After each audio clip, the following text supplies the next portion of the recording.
Hey, Michael. Hey, Ruse. All right, guys. So, how's everything going? How's the content? Um, any questions? I just want to do a little bit of administrative stuff here in the beginning before we jump in, because we're going to change a bit of tact and get a bit more technical now. Jay says I am behind. Okay, not a problem there. Beiruz, lots to cover. Yeah. Vincent, glad you like the stuff. Thomas is liking the breakouts.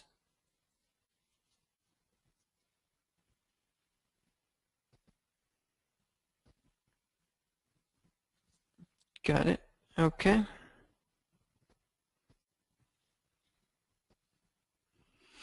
All right, so I know we don't have breakouts for everybody right now, but for those who are using the breakouts, I would love to hear what you think about those and how useful they are. It's a totally new format for us.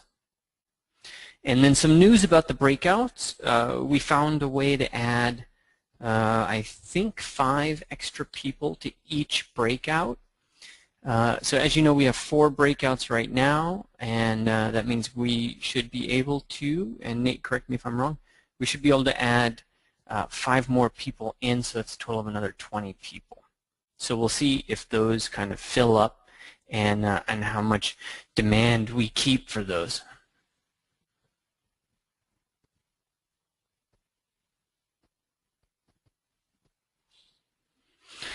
Okay, so Mark says he'd like to be able to hang out more often to discuss things. Yeah, I understand. I'm hoping the breakouts do that. But then also one thing to note about the breakouts is that that link is live for you at any point. So it's there. It's like a permanent URL. Now the problem with that is since there's 4 different permanent URLs, it's a smaller pool of people to work with, and so you might get in there and there might not be anybody in there. This is just one of the technical things we're trying to figure out. We could have one general lab, but then you have multiple Hangouts. Then we could have like one kind of a switcher page for people.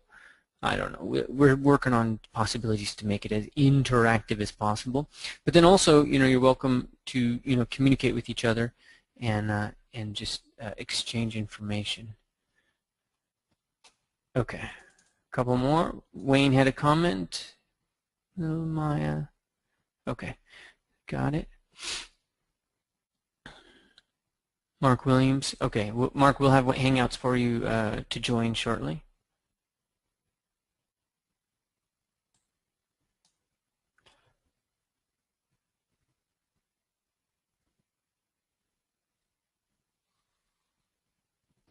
Okay, still reading.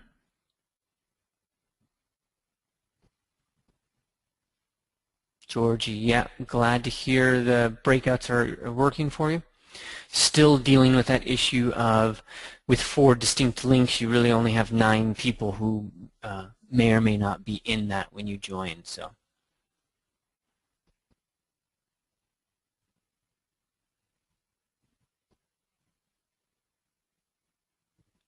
And as Mark mentions, Skype is an alternative, and that's kind of, there's some privacy issues, I guess, I would say there. But I think what we can do is we can give people a Skype input box in their user profile. If they input that Skype, then they would make it available for people in the class. That's an option we can consider. Wayne, I screen share with Skype, so it does allow screen sharing, but not like Hangouts, not anything close to like Hangouts. Okay, still reading.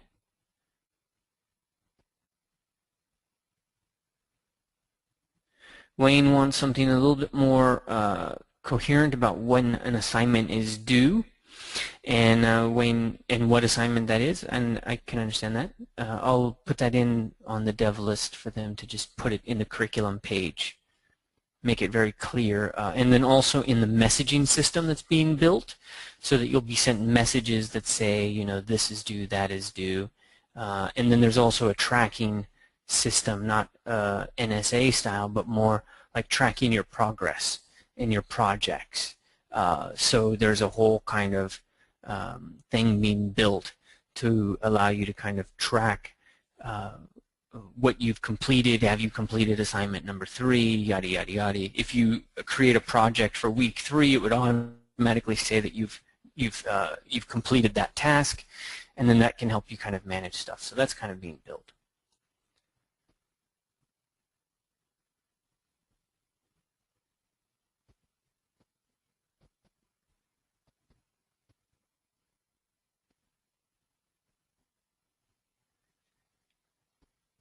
Okay. Alrighty, so a couple more administrative things, just tied off, just to state this again. The breakouts are going to get some extra seats, so we're still trying to keep the number at 4 breakouts, and we'll get about 5 more seats in each one of those, so that's about 20 more seats that'll be available. And then if those fill up, of course, you know, we'll open one up. They've proven much more popular than I anticipated, which is awesome, and it's something I'm thinking about for my anatomy class too, because I think it's a good way for us to connect. Okay, so we've got that stuff done. There's probably going to be an update to the site Monday or Tuesday, just so you guys know. I'd like to update on Monday because the classes aren't really happening then. And that'll feature a little bit more of an extensive user page, and then also I think the projects and the questions are getting tweaked with some organizational controls. And you'll have a dashboard that's going to be new. The dashboard will actually track, let's draw this. So the 2 big additions that you're going to get are a user page that's a little bit more comprehensive, and then you're going to get a dashboard page. And the dashboard page basically has your profile here, your bio here, kind of like a user page, so to speak. But then it's got the courses, projects, questions, and then your content here. So this way you can keep track of all the projects, and of course everything's going to be growing. So right now it's just basically tracks all projects across all classes, and then it'll track all questions across all classes, and then notifications should get implemented next week as well, so that if you elect to, you'll be getting emails that say a question has been answered, somebody's commented on your projects. Projects have inline commenting coming, so that that project page is not so difficult and overwhelming, so to speak. Lots of stuff. So just keep an eye out for that. If there's any issues, let us know, let Nate know, let me know, or shoot an email to support at ZBrush Workshops, and we'll kind of work it from there. Okay. All right. Now today I want to see how kind of concise we can keep this practicum, because I do want you to be looking at the lectures. So I don't want to do a 3-hour practicum and then you have 3 hours of lectures. The 3 hours of lectures is really, really, really significant.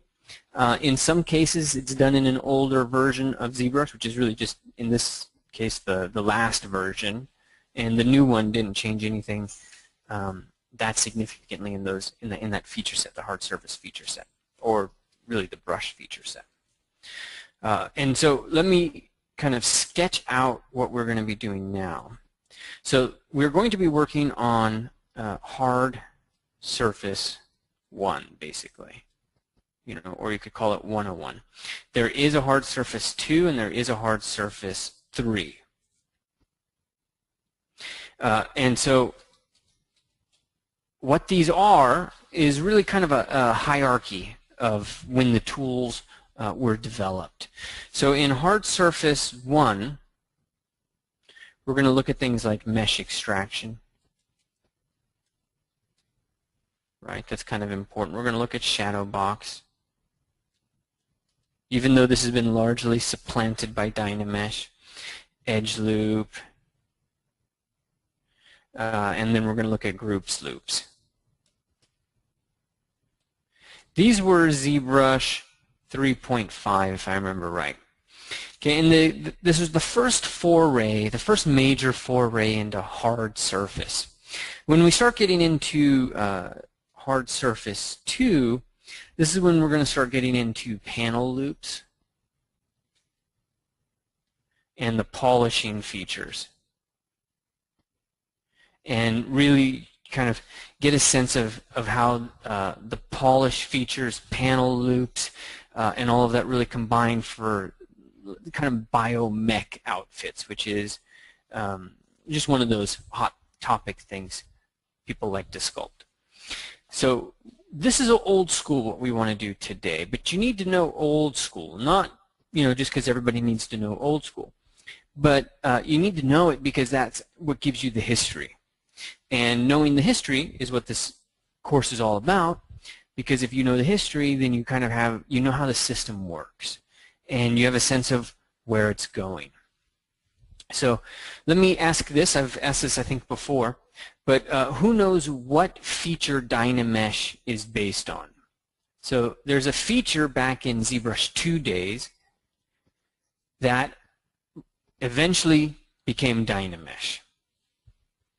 Yeah, John's got, everybody's got it. So unified skin is that feature, and it's a pretty clean string. I mean, Dynamesh is really unified skin with an extra algorithm on top of it, and a new interface, or a new a new UI tool that allows you to kind of use it on the fly.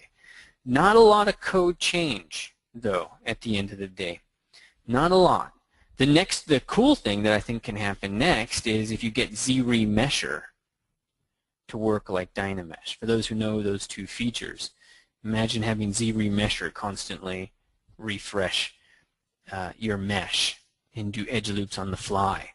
That's going to happen, whether it's 2 years or 5, who knows. But that kind of lineage is what we want to keep in mind. So again, I really want you to watch the lectures that are already there, and in this practicum, I'm really just going to get in, take an example, and see how we can kind of make this work using mesh extraction, shadow box, edge looping, and groups loops. We're going to leave biomech stuff for later. So the easiest thing I think for number 1 is going to be shoes, because they're kind of hard surface, kind of soft surface, and they use that. Now in the lectures, I actually have a demonstration of how to do shoes with groups loops. But why don't I just throw this out here? Maybe you've got something that you'd really like to see sculpted, and maybe we can do that either this round or next round. Anybody got any thoughts on something that they would want? Remember, biomech is next week, so we just want to keep it kind of relatively simple.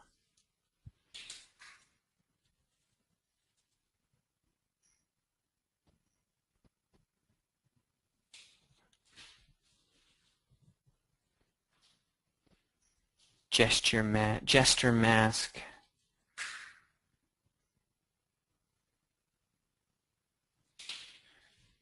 Braids, sword, car. Let's do car next round. In fact, I do a car in the lectures next round. Spaceship would be also for the next round. That's when you really want polish.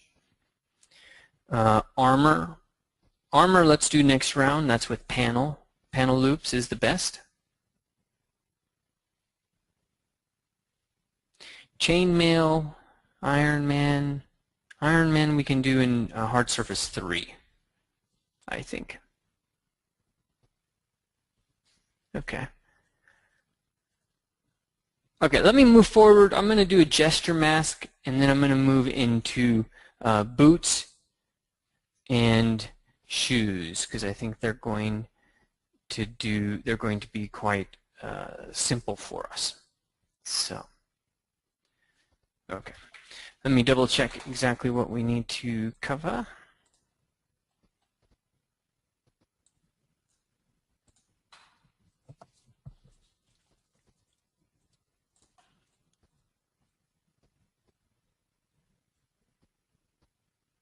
Okay. Here we go. All right, let me show you this thing real quick. Have you guys seen this video?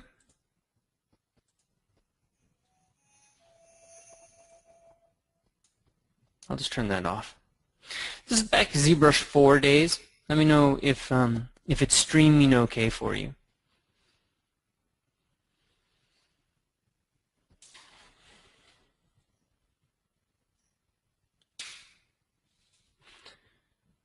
But after ZBrush 3.5 came out, you know, ZBrush 3 came out after, like almost a year of development, a little bit more, like a year and a half.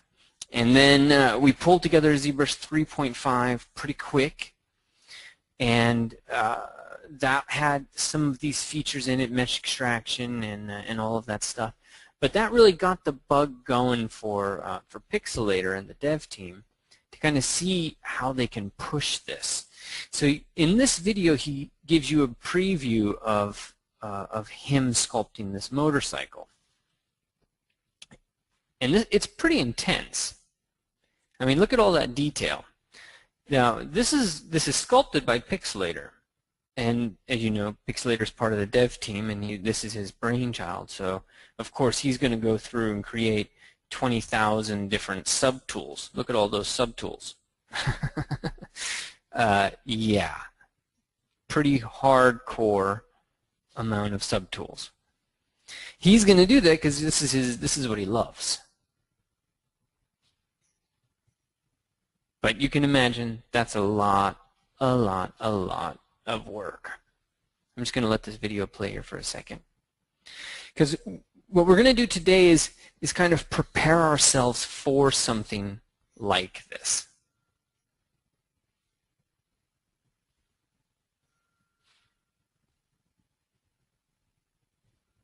Voila. And he's done, with credits as well. I love that. Okay. How many subtools? I do not know. Jay's asking who Pixelator is. Pixelator is, as the post says, Ofer Alon. In Ofer Alon's name, you can sometimes see at the top of interface. He's the brain. This is his brainchild. This ZBrush is his.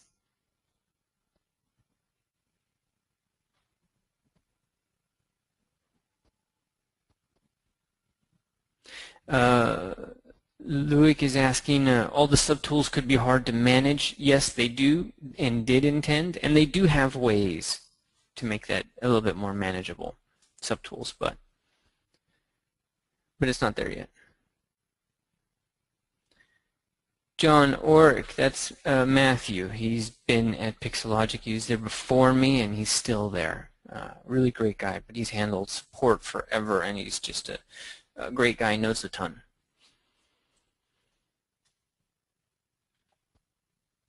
Okay, all right. So the evolution kind of works like this. So in the old days, people had Z-spheres. Okay, this is the history lesson part, right? In the old days, people had Z-spheres, or they imported models from Maya, Max, or Softimage. So they would work with Z-spheres inside of ZBrush, or they would import models. And what happened is that if they were importing models, then they were usually a production guy, and they had their own tools for stuff. But if they weren't a production guy, they were using Z-spheres to create models, and then of course they wanted to create more things in a model, more parts to their models. They wanted to be able to put clothing on a creature, or add a cape, or anything. They, instead of just the normal Z-sphere body, of course we want to put something on it, right? Add some life to it. in the old days in ZBrush 2, you didn't really have any options. You had to sculpt everything as one piece, or you had to use Maya and create your own pieces. Okay, and so what happened is subtools were developed. Okay, and subtools you'll know right up here. Subtools allows ZBrush to contain multiple elements. And who watched the lectures? Let's do a quick test. And this is on the test. Is ZBrush's subtool palette designed to be like Maya's outliner, or 3D Studio Max's, organizational tool? Good. I'm glad everybody is saying no, and F no for sure. Definitely not designed. Even if they look alike, it's not designed there. What's the primary reason for subtools' existence? Oh, don't push Mark's comment yet, if you guys can. Yeah, okay, now you can push it. Mark got it first. It's all about increasing the amount of polygons. That's the primary thing. Nate, did your audio just come in? Okay. Yep, sorry about that. Came unmuted for some reason. No worries. All right, so subtools are designed to allow you to increase the amount of polygons, and they work as a multiplier, right? So if your computer can handle 4 million polygons, well, you can get 4 subtools at 4 million, so you can get 16 million. Usually that's scalable to about 6 or 8. 8 times, things start to go a little crazy. So if you can handle 4 million, it's going to be pretty hard at 32 million. You're gonna suffer a little bit from that. And as Riley mentions, replaces multi-marker, which was an old school way to add parts. Is it still there? Look at that guy right there. Multi-markers. That was back in the day how you could kind of, there was a workaround for adding parts to a model. Subtools are much, much, much easier than that. Okay, so when subtools come around, it opens the doors for things. Okay, and so one of those things it opens the door for is mesh extraction. And mesh extraction, you'll know, is usually done for clothing. But what you may not know is that it's also done for gears and chain links and railroad parts. There's all kinds of things that you can use mesh extraction for. Tons and tons of stuff. And so mesh extraction showed that there was some possibility, and eventually another breakthrough comes with Shadowbox. This was a quasi breakthrough, because ultimately what happened is a Shadowbox became Dynamesh, which is kind of like a Shadowbox on the fly in real time. Not in real time, but on the fly. Okay, and then mesh extraction became something else. Panel loops. And along the way, it also had kind of a quasi-development, a quasi-advancement. So both groups loops and Shadowbox were both these kind of features that came about that were preludes to the features that we really use today, which is panel loops and Dynamesh. But Dynamesh couldn't have really happened if Shadowbox wasn't there. It kind of really put the seed, it kind of fleshed the whole thing out. Remember, this software program is as much a work of art as the art that we create inside of it. They do not have a linear process. It is very much, the dev guys will wake up, the head of it, let's just talk about the head. The head of development will wake up, he'll start sculpting in ZBrush, he'll encounter a problem and try to do something that he's like, he can't figure out a way to do it in the existing program. So, he'll stop, he'll go into the dev environment, he'll code that piece for him to be able to sculpt what he wants to sculpt, and then he creates a feature. So everything's kind of comes from him sculpting and creating something. It's really kind of cool. It's not it's that the downside to that is that it's not really done from user feedback. There's definitely some user feedback in terms of the high, let's say the beta testers that have a very close relationship. But it's not 100% user focused. It's more than anything, it's a couple of guys getting in and really experiencing how to create artwork and seeing if they can make a dent in history.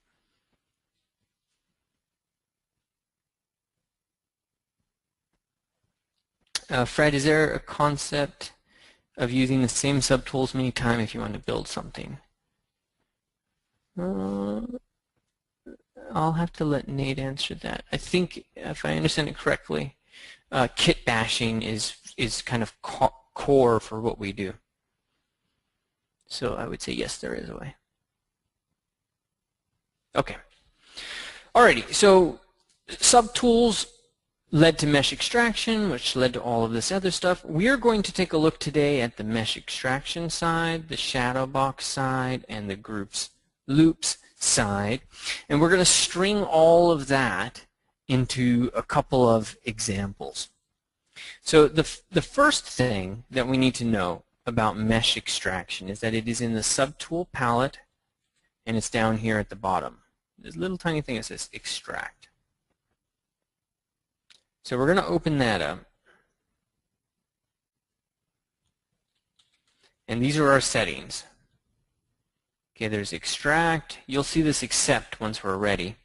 There is a smoothing that happens, a thickness that happens, double, T-corner, borders. These guys down here, the corner and border, all have to do with how it extracts the geometry. What it does at the when it encounters an edge. What does it do there? Does it round it? How does it pull it? So first, let's talk a little bit about what mesh extraction does. The simple mechanics of it are make a mask, press extract, accept the extraction, and then you have two subtools. Both of them still masked, so you have to control, click, and drag, control, click, and drag. Now, the important thing that I want to showcase here, it's also in the lectures, but make sure you're watching those, is, let's see, there we go, is look at the edge flow. Mesh extraction is pulling geometry that's already in existence. Okay, this is a lot like going into, for those who know Maya, this is a lot like going into Maya and you just grab a whole bunch of faces and you can duplicate the faces, or you could say duplicate the model, grab the faces, delete everything else out, and extrude them into your own piece. Well, this extracted piece is going to have the exact same flow.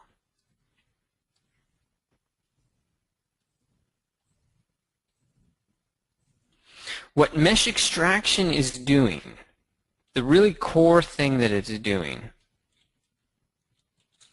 is it is making the polygon conform to the edges of your mask. So if you are masking out a specific shape, mesh extraction is designed to add this extra row of polygons that acts as a neutral zone and helps to create triangles or avoid creating triangles. Do you see how it's avoiding the creation of triangles? Some pretty serious math going on there. It finds triangles that would normally be in existence, like say for example if it cut, right? In this particular case it found that the mask was cutting across the polygon. So what did it do? It added another vertex in the middle of that triangle, and then that turned that triangle into a quad, something all of us who edge loop and box model have had experience doing ourselves. That's really the key for what mesh extraction is doing, is pulling geometry, which you could do inside of Maya, but the benefit of mesh extraction here is that based on your smooth setting here, it is going to conform to the surface or conform to the boundary of your mask. And by doing that, it automatically generates the topology and the geometry at the border.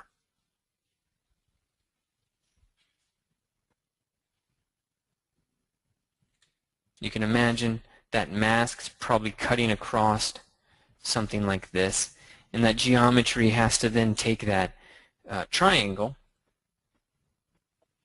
and then convert it into a quad. Pretty cool when you think about it. Pretty innovative. That's what they do. So this allows you to add parts. It's one of the ways now. And one of the primary ways you see this used is really in clothing. So we can take a look at Demo Soldier. I'm going to turn solo mode off and polyframe off. Everything here was done with mesh extraction, all of his parts. And so we can kind of go through the list. We just click the image and you're able to see it. We've got the scroll bar on the side. You've got all these different parts. Okay, you can turn the eye icon off for any subtool. If you want to say take the shirt off, or if you want to turn the backpack off. If you're ever working with subtools, and you'll notice this this coloration difference. Sometimes you want it, sometimes you don't. You can always go to Preference. I think they put it in here, or did they move it? It's an inactive subtool. There we go. It's in Preference, Edit, Inactive Subtool Dimming. So I'm going to set that to 0.9 and just rotate the model, and you'll see it's a little bit closer in hue to each other. So everything here is done that way. Let me see if there's anything else. And a lot of this, a lot of my anatomy model that ships with ZBrush, a lot of this was also done with mesh extraction. Again, a ton of subtools. And now these can be difficult to deal with, but keep in mind that you also have the ability to press N as in Nancy, and you can see all of your subtools in this kind of big, huge display.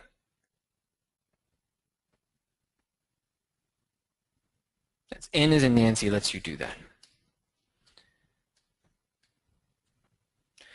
Let's go back to the skin shade material and go back here. Okay, I'm going to just delete that. So I'm going to delete, not delete all, but just delete and hit OK. All right, there we go. We're back. So mesh extraction, relatively simple. You could, I'm just press undo to get that mask back. You can lower S smooth and you can get mildly different results. You can increase that to get a little bit better. Each time you move, note that it removes that extraction. You have to accept it. And then also keep in mind that there's the open and closed sphere. So if we set this to 0,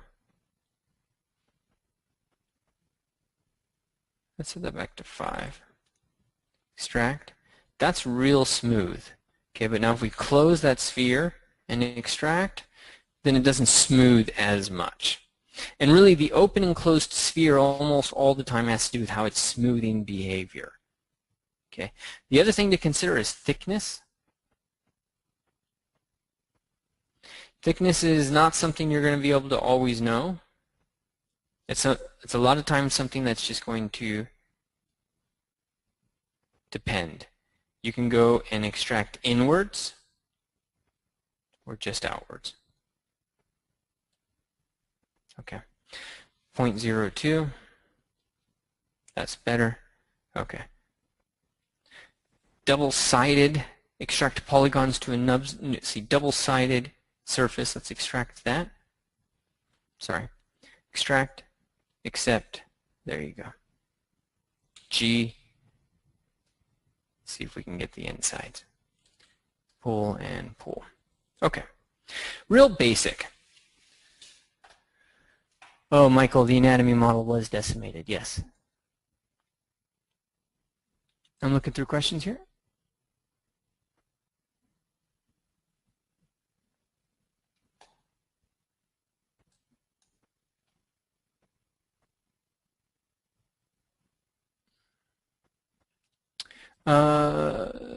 Luke is asking about removing old features, and I think Nate answered that. Yeah, it's a lot of it has to do with keeping old workflows. That's the bulk of it, is to keep old workflows alive and not force a change, because there is there is very little anger like the anger of somebody downloading the newest ZBrush and discovering that their favorite brush or feature has been removed. that is a hell on earth that nobody wants, and definitely not Pixologic, because that has happened, and it is not a fun thing for anybody. David, I thought, why don't they eliminate? Yes, okay, got it. You move the boots back, boot symmetry. Okay.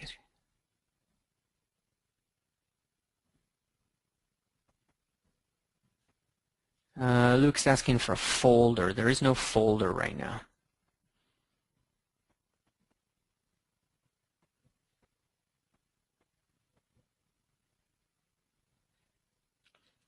Mark, you're asking to move polygons over the surface of an existing shape. Mark is asking if it's possible to move polygons over the surface, and by that, do you mean that the surface is is live, and you're moving, whatever you move is constrained to that surface?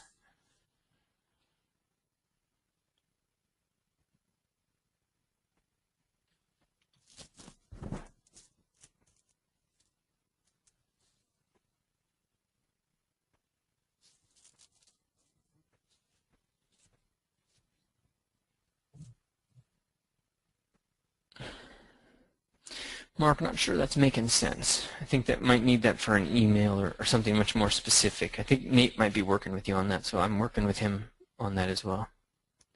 But that's a little hard. I'd have to kind of see what you're saying. Kurt, we did not change your name. Okay. Nate, can you make sure we change Kurt's name? It's under, I think, Karen Nielsen. Yeah, sure. This is actually, Kurt, I will email you about this afterwards. It takes a little bit of extra effort from both of our ends. Got it. Alrighty. Let me see. When you sculpt the leather, because extract the thickness of the shape. Okay. All right. So let's get on with our first example. I'm going to bring in the demo head. Let's go Lightbox. Somebody asked, how do you create a Venetian mask? And one really easy way, you can just extract out geometry that already exists. Extract this out, you will get that nose for geometry. And so let's use this to also experiment with that idea of T-border and see what that feature is really doing. This is a real basic example. We're just going to extract. I'm going to turn double off. Let's say turn T-border off. I'm going to extract it, extract, and accept. Okay. Let's turn that one off. I'm going to turn these guys off. I'm going to turn T-border on, extract, accept.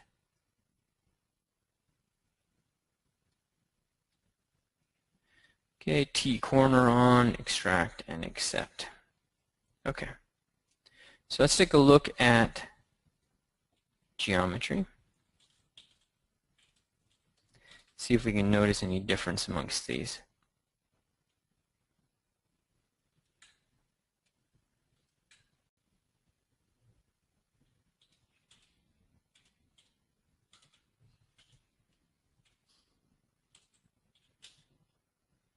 Okay. I see a little difference.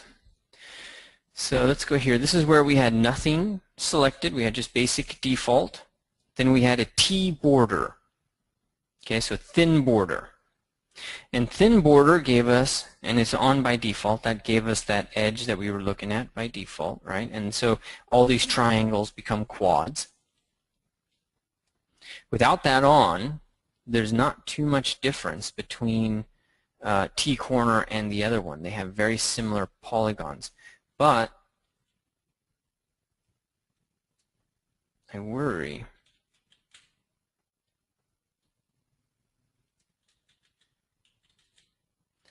this is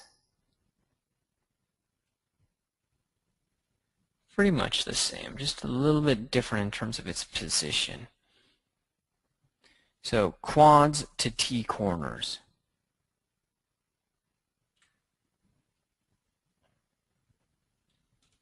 There you go. All right, with it off, it's still turning triangles into quads.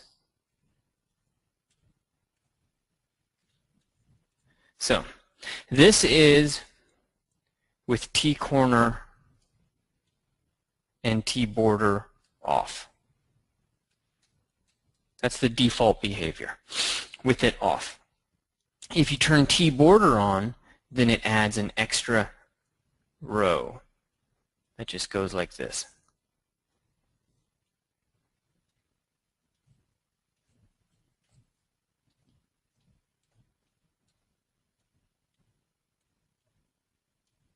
Just adds that extra little border in there. And then, of course, if T-corner is on, then you can imagine it leaves the triangle. This little extra red line does not happen. Cool. Hope that answered your guys' question.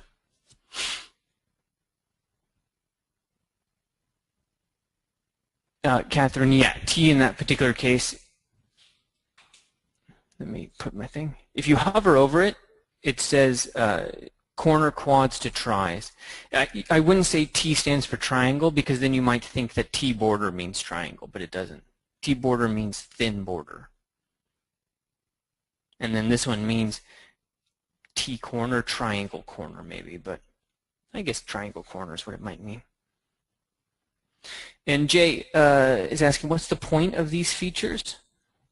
The point is that, number one, the algorithm has to have these features. And it's just part of the development as well as part of the execution. You have to have features in there that allow you to, when you develop these new algorithms, you need to have kind of like hooks that allow you to test an algorithm without having to rewrite the algorithm. You know, just so let's say, for example, an algorithm will reference a text file, and in that text file you have the number 1.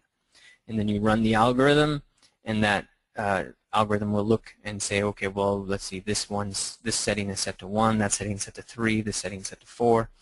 And then that way somebody can write an algorithm, somebody else can test an algorithm.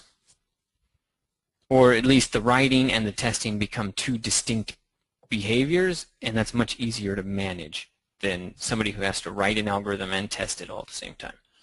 And so these algorithms, these T-corner and T-border are all built as part of it. And even though it's unlikely that those features would really ever get used, these are like little API calls. You know, also for me, for example, to test it, because I wouldn't have had access to the development environment that the dev guys are working in. So they'll build a version of ZBrush. They'll put these extra little buttons in here that call into the quote-unquote API of that algorithm, and then I can test the algorithm at its extensions. API, I'm just using that word. Basically, it's a hook. So T-corner and T-border is a hook into the algorithm. It's a little thing that can change based on the setting.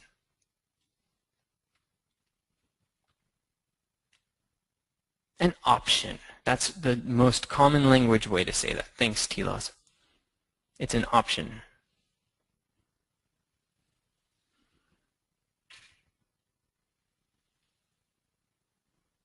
I'm doing a lot of web development right now. So I'm constantly thinking APIs at this point. Okay.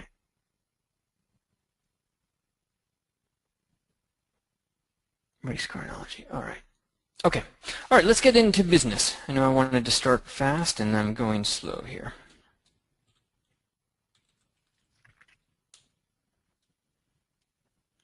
Okay, I'm just going to click the eye icon of the selected subtool, and it'll make everything visible. Okay, let's get into the practicum part. We are 45 minutes into this. Now, I want to create a shoe or a boot or anything of that nature. I think I heard boots, shoes, let's see, Crocs, cowboy boots. Let's do that. Okay, let's start with the cowboy boot. Okay, and I'm going to plan this out with you guys. I have a pair of cowboy boots, and I've studied the anatomy of them before as well.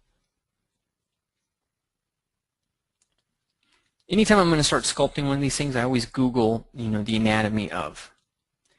So how are we going to start to sculpt a boot? We could start with a sphere, right? And we could use, we could start with a sphere, we can push it out this way, we can pull it out that way. And then we can use Dynamesh to make it really nice and perfect and all of that stuff. We could use a Z-sphere, which we haven't really gotten into yet. And then we would get basically topology that's stringing out across like this, and we would just be able to kind of sculpt it from there. Okay, but what I want to do is look at shadow box first. So I'm going to go into Lightbox tool, and I'm going to load a shadow box. Now they have a shadow box 128, shadow box 64. These are just different resolution levels. So let's go into 64. Click Lightbox.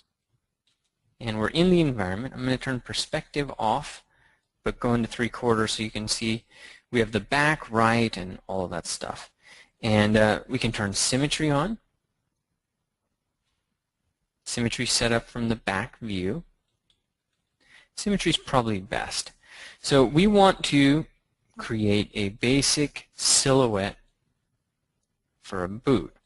When you're using shadow box, do avoid touching this bottom piece, okay? And I'll show you. So right now, by default, we were able to get a little bit of something. But as soon as I put a piece of sculpting or a piece of mask here at the edge, something goes crazy. The way Shadowbox is designed to work is it will take a mask on one side, mask on that side, and a mask on this side. It will interpolate between all three of those masks. If there is no mask, then it will automatically assume that something is happening at the center. So it'll be at the center with some kind of uniform thickness, which means I've got to come in and press Control-Alt and unpaint that mask, and it'll go back to the center. But I can move that and, create multiple instances. All of them conforming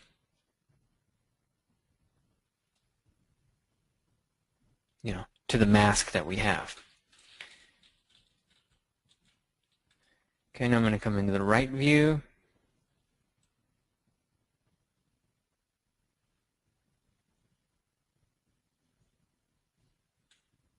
Okay. It's a lot like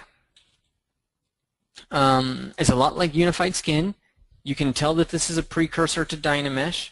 You can see that it's very simple topology, and then boom, there's an edge. Boom, an edge. Boom, an edge. Boom. And all of that gets put out.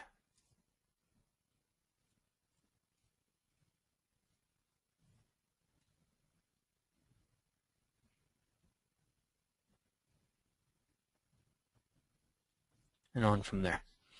Precursor, Dynamesh made that much simpler in terms of how we worked with it in the interface. But this also works. Okay, let's give it a little bit of a heal. Control Alt.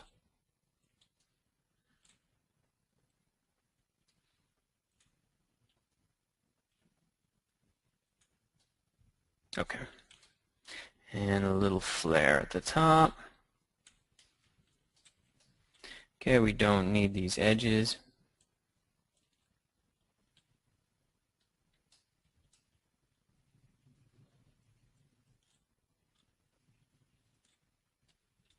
And do we want to create a mask at the bottom? Let me turn polyframe off. If we create a mask at the bottom, then we're going to have to make sure we mask out exactly what we want. My thought is that we do not create a mask at the bottom.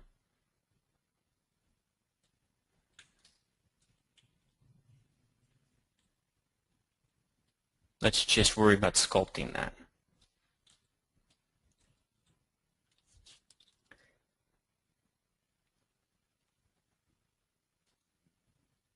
Do I want to do this? No. Okay, that's fine. Shadow box is inside geometry, shadow box. It's really one feature just sitting right there. Okay, remember you can press Control, learn all about it if you want. Okay, and this will give you will give you a lot of control over it. Drop out of shadow box by just clicking the shadow box button itself, and you can see the polish setting is right there. You can undo and go backwards, all of that, if you want to.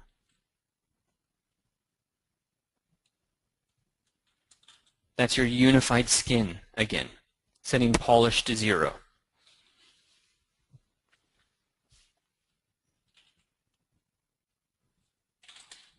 Open. There we go. Once you've got that, you can start to smooth it and sculpt it and all of that stuff. And when I do shoes, I tend to like to make them asymmetrical for as long as possible.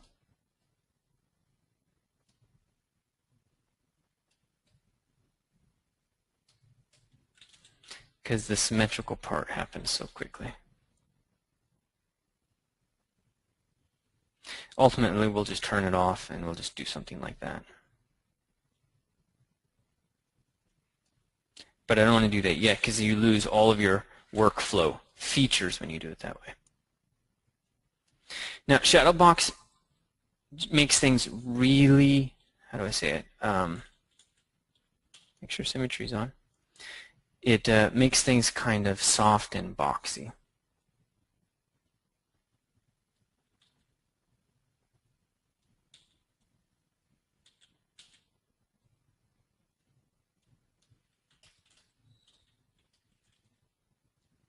Now I need reference to really make this work. And there's no reason to not have reference.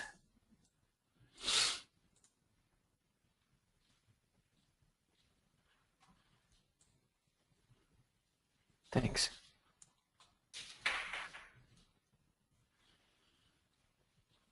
You get a good side view?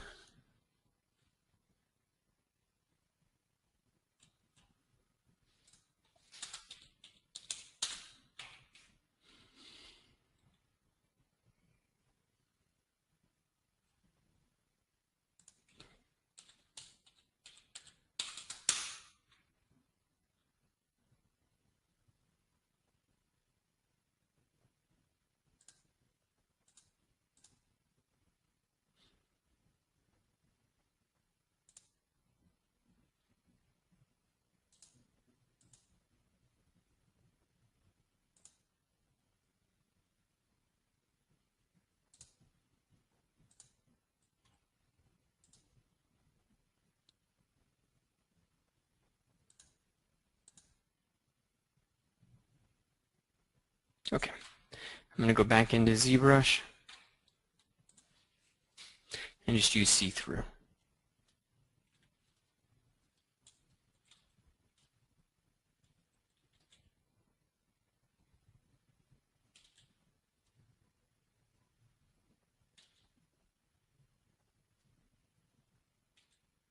Now, this is really wonky on a lot of levels, but I'm not really sweating that right now. I just want general proportions.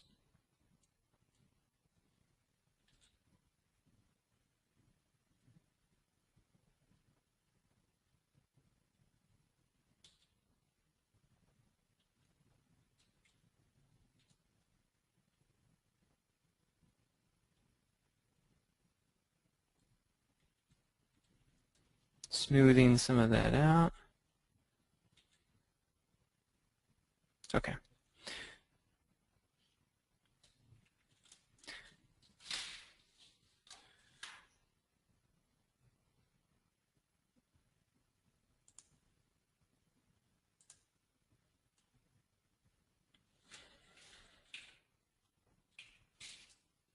I love this see-through feature.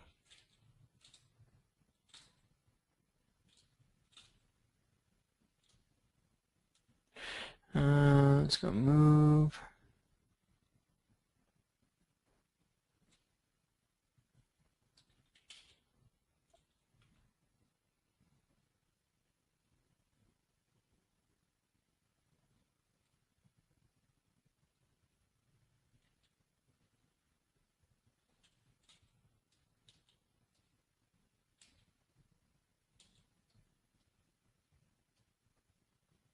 Okay.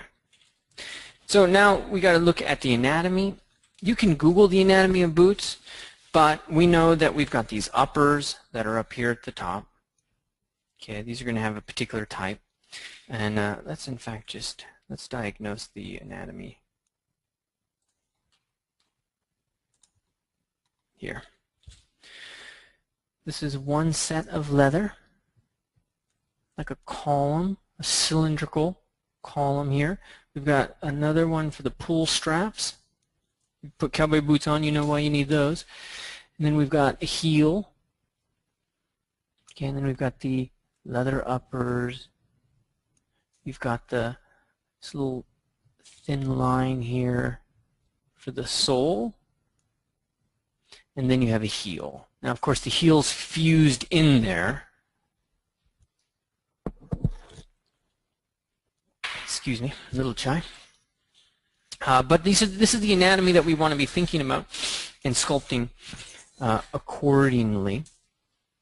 Now, in this workflow, I think, we have ourselves a dilemma. Do we sculpt this manually? We can just put the stitching in here. We can just make this thing work within a limited perspective. Or do we start to work with our workflows a bit more? And of course, our workflows would be extracting, layering on pieces, okay, polishing parts of the model. We want to construct this. At least I want to construct this. Now, you could just get in there and quickly sculpt a pair of boots, but there is a lot to be said for getting in there and constructing, and especially if you have to construct multiple versions and whatnot. So I'm going to convert this into the different parts that I ultimately want this thing to be contained of. Not to mention, I want this to be hollow, right? So I have the general proportions here. I'm going to do a little bit of sculpting. I'm going to select the polish brush. And I am going to do a little bit of adjustment there.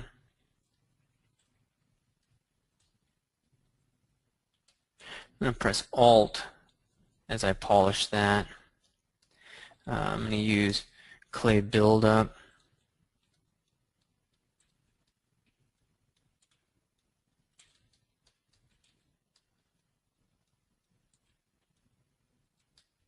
Okay, and I'm going to use H polish. This is not likely to, the H polish I'm probably going to lose that effect in time, but it's kind of nice to see if I can get it in there. These are a little too ski boaty. So H polish might be wise to just kind of lightly hit this area. Flatten that, flatten. Okay. Basic. Okay, usually these are rounded a little bit because of the heel. Okay, and then usually, of course, there's a bit more of a, the boots will be wider and then they close into a point. That's what we know of cowboy boots, the general shape.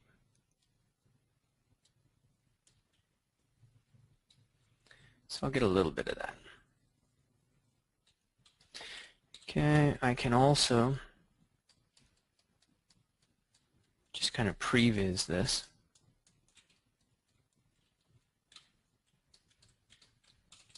But I can also do something else. And so I'm gonna jump ship here a little bit. I'm gonna change my track, and what I'm gonna do now is create an interior within our piece. And you know, the best way to do this is if we start out from scratch. Don't try to previs it. Just create your hole right there. And then we can go into this edge loop. So subtool geometry edge loop, turn poly frame on, and edge loop masked border. Okay, so that'll instantly give me what we call a polygroup, this yellow polygroup with geometry around there. It's the same kind of geometry you get with extraction, the exact same type of situation. It's trying to conform to the shape of that mask. So in a sense, this is extraction. This is one part of that extraction algorithm used somewhere else. Okay, now I can control, click, and drag. I can use move, and let's just click this top piece. And let me see if I can remember which feature that is. No. We need to unify that, I think. Yeah, let's unify. I need to unify this all into one piece. So I'm going to select the polygon.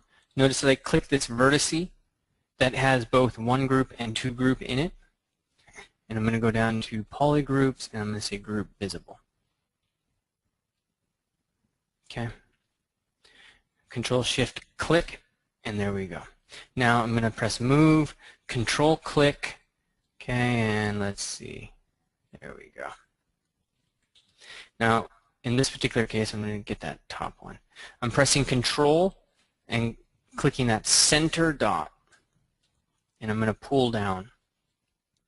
And by pressing Control and clicking that one, and doing this a couple of times, you can see how I'm getting edge loops right there. Now this is a little bit troublesome of a way to do it, so the best way is to do it from a side view. Press Control and then just press Shift. It's best to just press Control. When you do it from a perfect side view, it's going to be consistent. Cool. Okay, so this is extracting out, and I have this piece now, which I can just yank all the way down here if I wanted to. And I have a nice interior. It's way down there now. But I don't have a very nice top. You see how loose and how weak that top is? How can I make this top nicer and cleaner? Anybody have any ideas?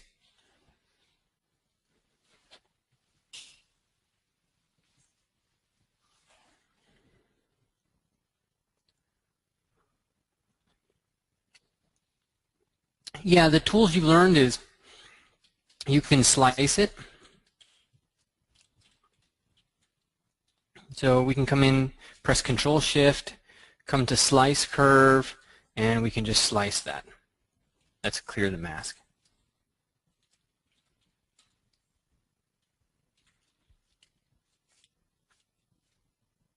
It is not wanting to behave.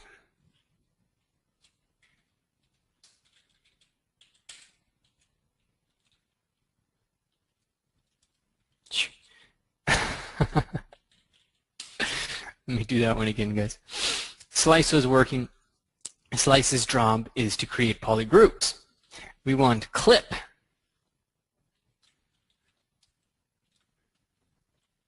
Okay, that totally works. That's definitely one option for how we can go about doing this.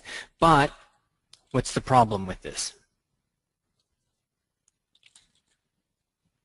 It really flattens the existing polygons, so it can create some issues. So I'm going to undo that. We have another option. We have trim curve, but trim curve's not keeping that center piece for me. So I'm going to undo all of this, including that mask, and I'm going to show you a slightly different way to do this. So we're still at the hard surface 101 type of workflow, but we are moving out of Shadowbox now, and we haven't got to mesh extraction yet. This is what we're trying to do right now, is create these separate parts. There is 1, 2, 3, 4, 5 separate parts I'm trying to create, and I'm walking through the different ways to create them. So up here we're creating the leather that's along the calf. Right? And the first thing that we tried to do is we tried to cut a hole in the center and just pull that down so that we could have a little bit better shape. We did that. We used slice inappropriately, and then we used clip, and then we used trim. And those were all, options. But another way to do this is, let's just mask out the entire top, so to speak. Okay, get a lot of it. There you go. And now Control-Shift-E, that's Control-Shift-E, that's the hotkey for mask, insert edge loop by masked border. Okay, and then we really need to isolate these guys and make them one group. So I'm going to press Control-Shift and click, and I'm going to go to Polygroup and say Group Visible.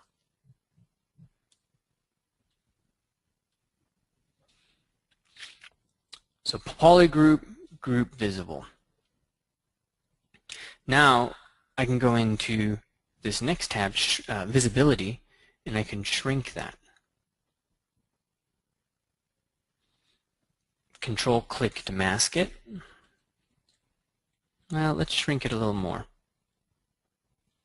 Control-Shift-click. So first mask, Control-Shift-click, Control-Shift-E, and we have a border, and an interior, and an exterior.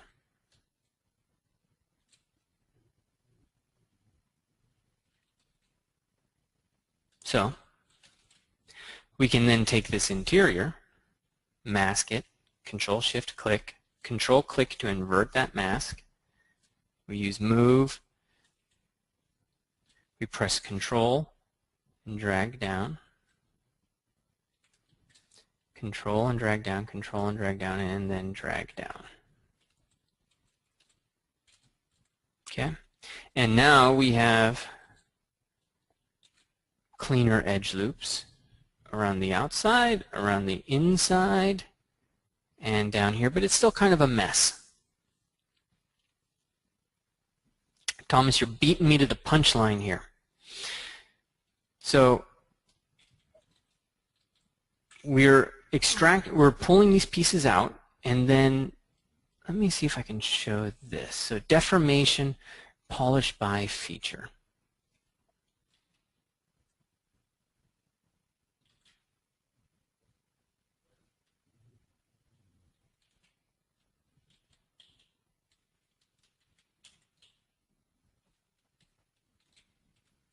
This one's a little tricky, guys.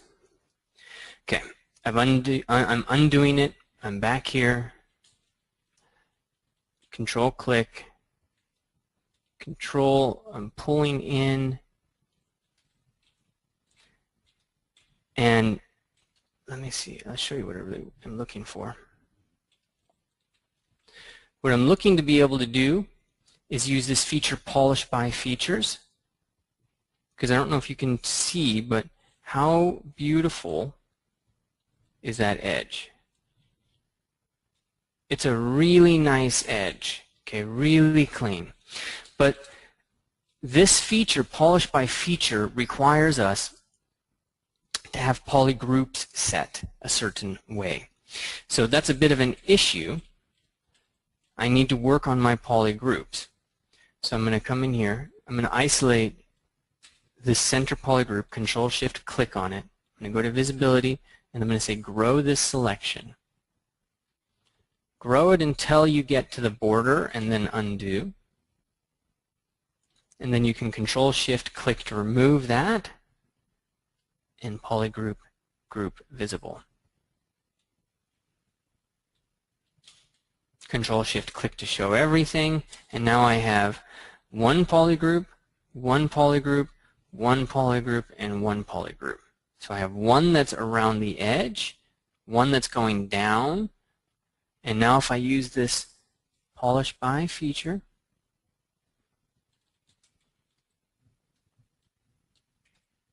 you can get some really nice clean edges. Sort of.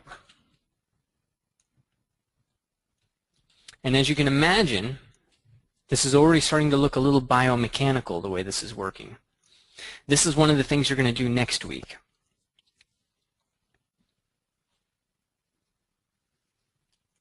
The issue, and the one that I was struggling with because it's introducing some complexity to your life, so I was trying to simplify it, is polish by features works by groups. So we had to use visibility and polygroups to really organize this mesh and take it from there. So this is definitely one approach that we could take to separate, to kind of create the top portion here. But now I'm going to undo all of this and do this an entirely different way.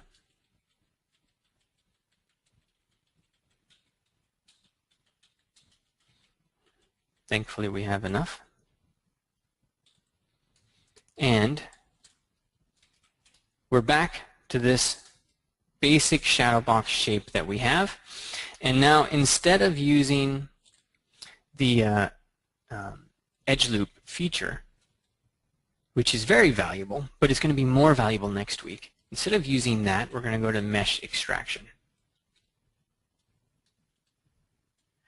And we're going to use mesh extraction to pull out the cylinder there. So in this particular case, I'm just going to take my subtool. I'm going to duplicate it. I'm duplicating it because I'm going to start to create all of these individual pieces. So I'm going to pull from a little bit extra down here, and then when I create the heel, I'll pull from a little bit up here. So each piece is going to need something, you know, to pull from, maybe.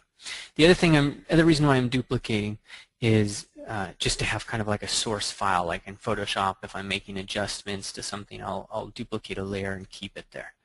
So let's do this.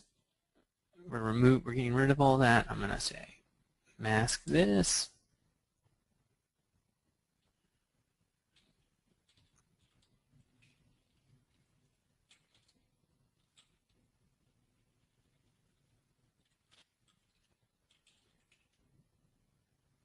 Mm-hmm.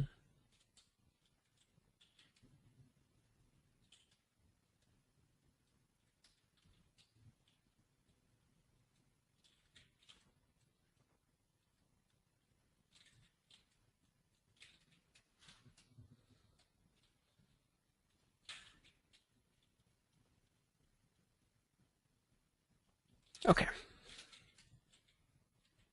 Now we can go to extract. We can extract, but we don't want it to pull out, right?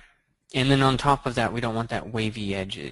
So we want our smooth to be much greater.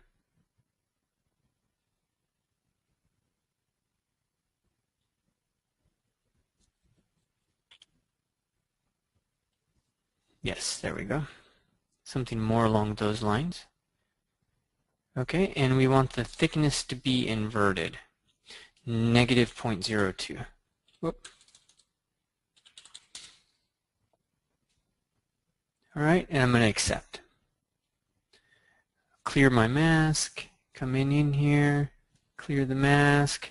Okay, and we have a problem. How do I solve this problem? Anybody want to help me out?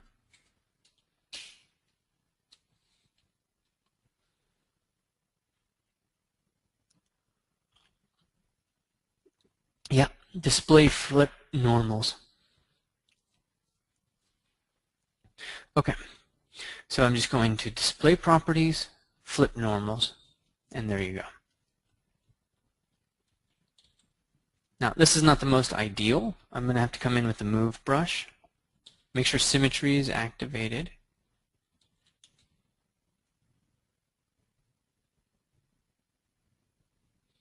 And this is a tiny problem that actually has massive ramifications.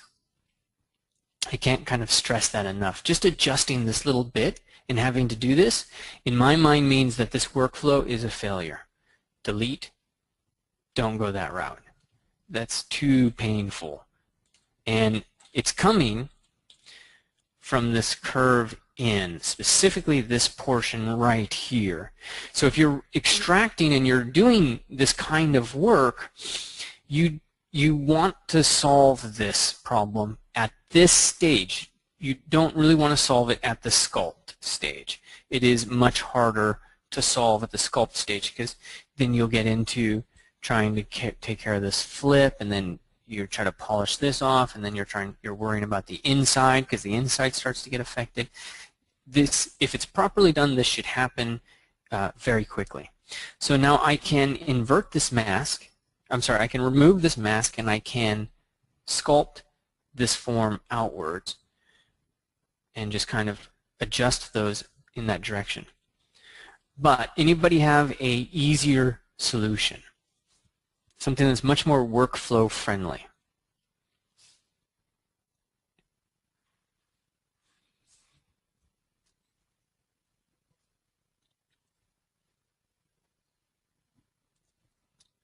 You can use Move tool to scale it out, deformation, taper, clip the top off, use a cylinder, inflate. Thanks, Riley. Taper. No, the best way is just take your mask back down to here. Right to this side. Yeah, it doesn't fit. It's not as nice, but you know what? That's fine. You just use the Move tool to lengthen it later. So I'm going to remove the mask all the way until where I think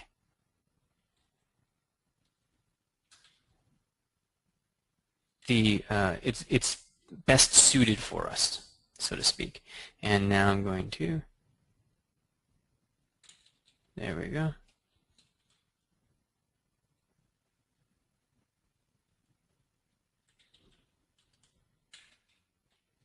Cool. So we've got that. We extract it, accept it, take a look at it, clear the mask, display properties, flip it, come back into my subtools, and just so I can see it, there you go. And much better. Much, much better. So now I just go take Control, click and drag out my mask, and Control, click to blur it. Then I'll move, drag it off the model, and then you can either use that center dot and just move it on up.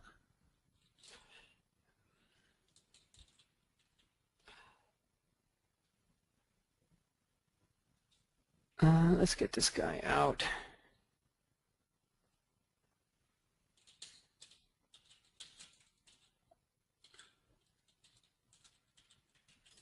Oops.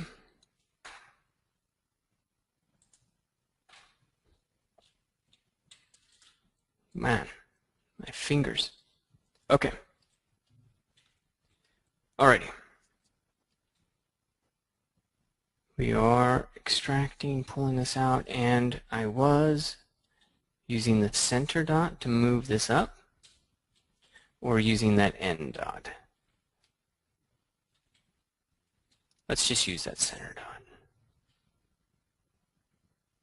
Pull it up there. Okay. Click. Draw. Okay. Smooth this out if you want to. Oh, make sure you do that with symmetry on. That would be much nicer.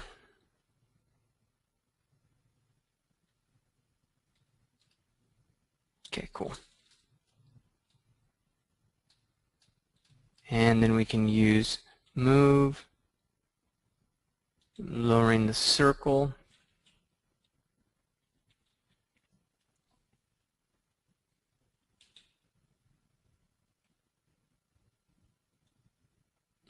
Okay. All right, relatively straightforward, relatively easy.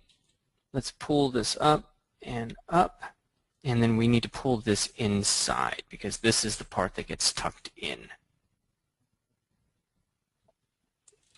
I have Control X set up. I have transparency as a hotkey. Okay. Same deal. Come in here, clear this. I don't need transparency on. And we can create this whole piece.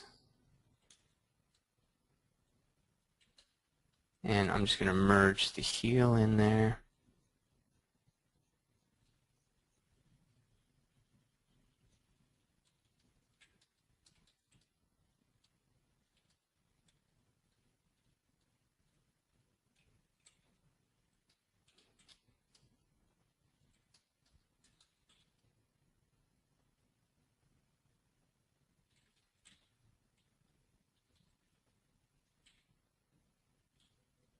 Okay. I was making sure that that was, where's poly? Man, can't hit a key to save my life. There. I am making sure that that mask follows that edge flow. Okay, start using the interface. Okay, extract. Yeah. Accept. Come into it. Turn the other one off. Display, flip, clear it, you know, and we're on from there.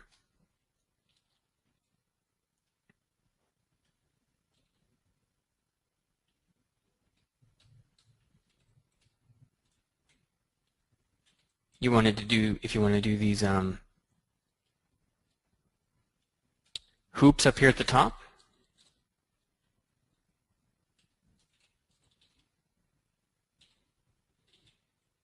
man.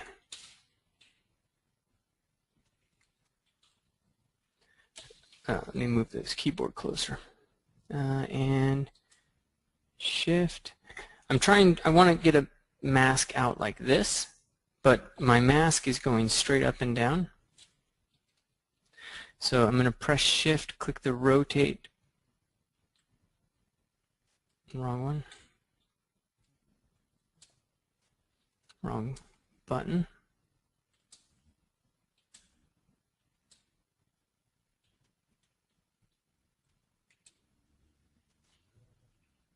There we go. It's this little trick where you can kind of spin a model. See, I'm spinning it back and forth.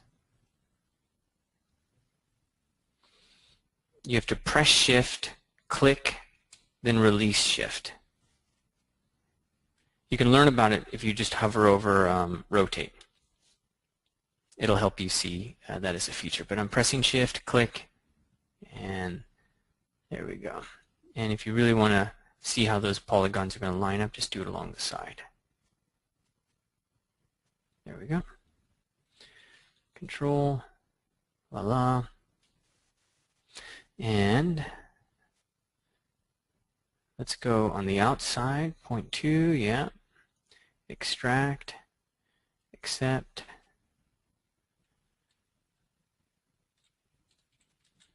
And let's just pull that out with symmetry.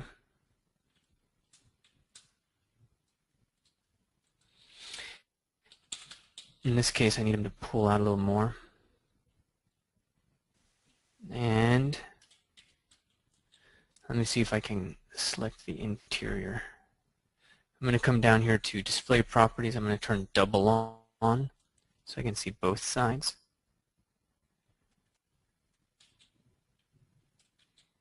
And G for solo mode. Move, control, click, and drag. And move it on over.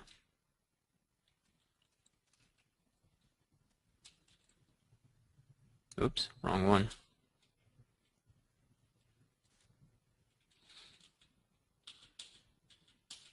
Let's not mess with it. G, and polyframe is off, and we'll leave it like that for now. Okay, so the rest of this is pretty straightforward. We have to do the sole and the heel. So I'm going to go into G solo mode. Well, actually, let's turn it back on.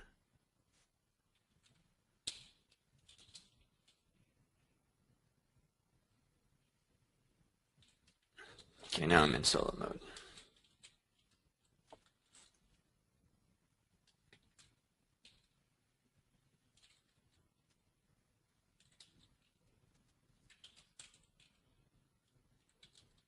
I wonder if there's another feature. I could show you the match move, but not the match move, but the match feature. But let's just stay focused here.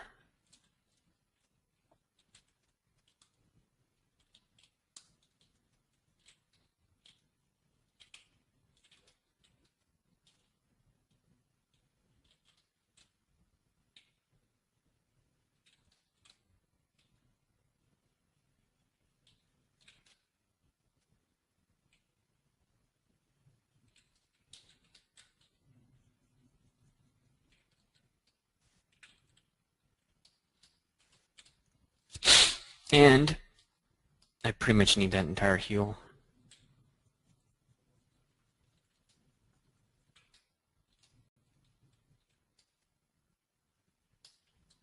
Control-Shift-E gives me a nice clean line.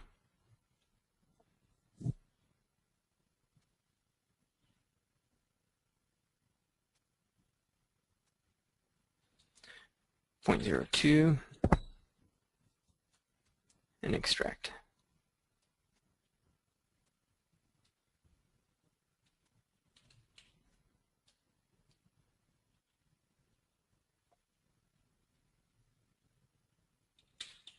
There we go.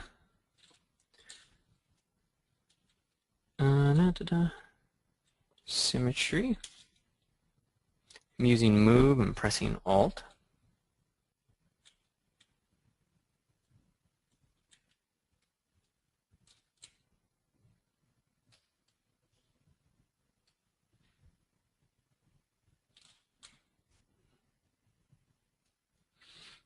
get that leather upper, and let's get rid of this one. Oh, that one we don't need for sure.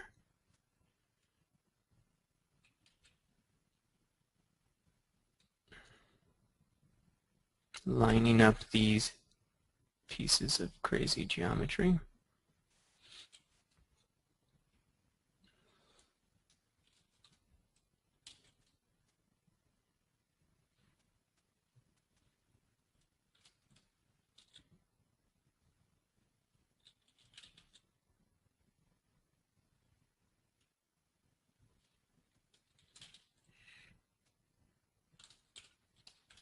Okay, and this is relatively easy.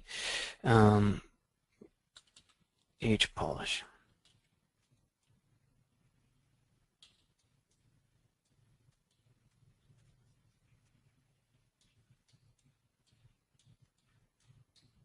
Okay, let me check in with you guys. I've been quiet for a little bit.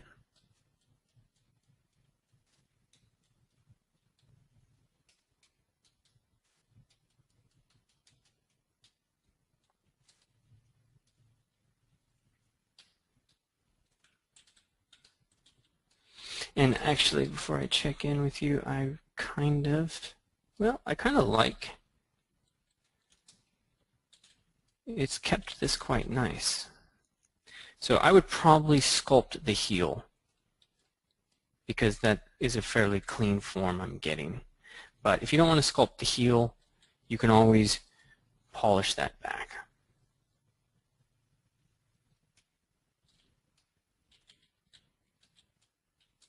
Or use slice. In fact, what I would do is duplicate this, and I keep wanting to say slice, but it's clip.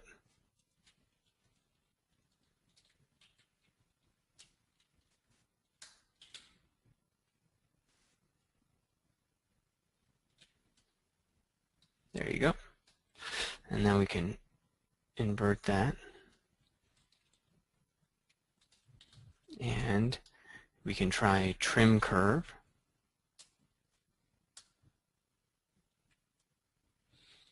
We want to delete any subdivision levels.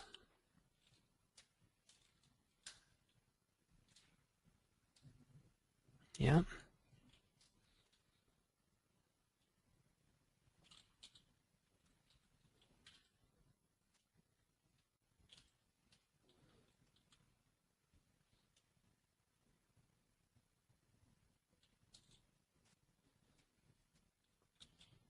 And there we go. And of course,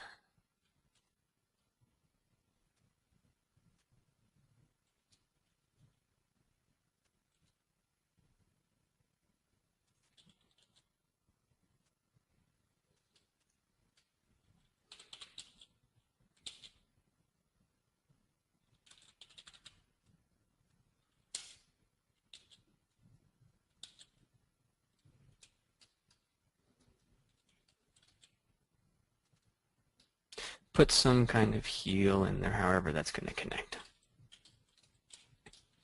And now we can get in and do a little bit of the sculpting.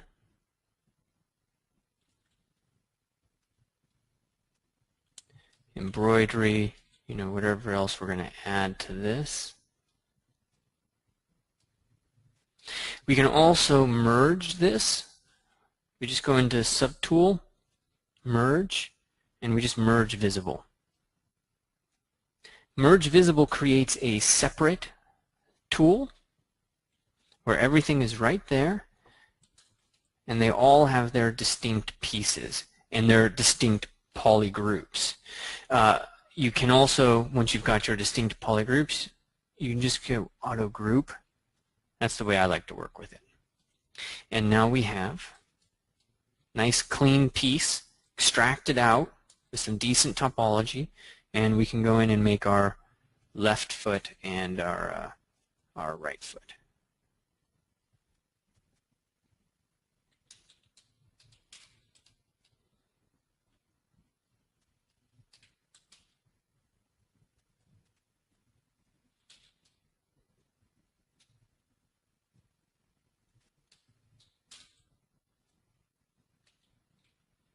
Turn symmetry on there.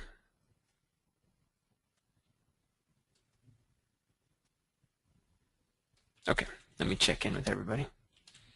Perspective is on.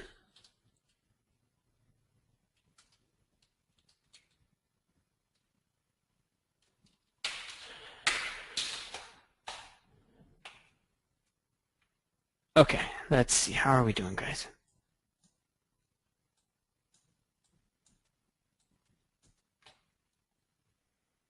Let me go through. I got to go up.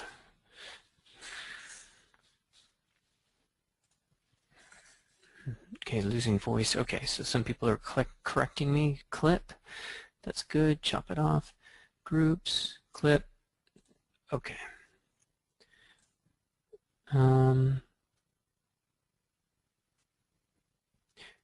Behruz, do you have a hotkey to increase masked area?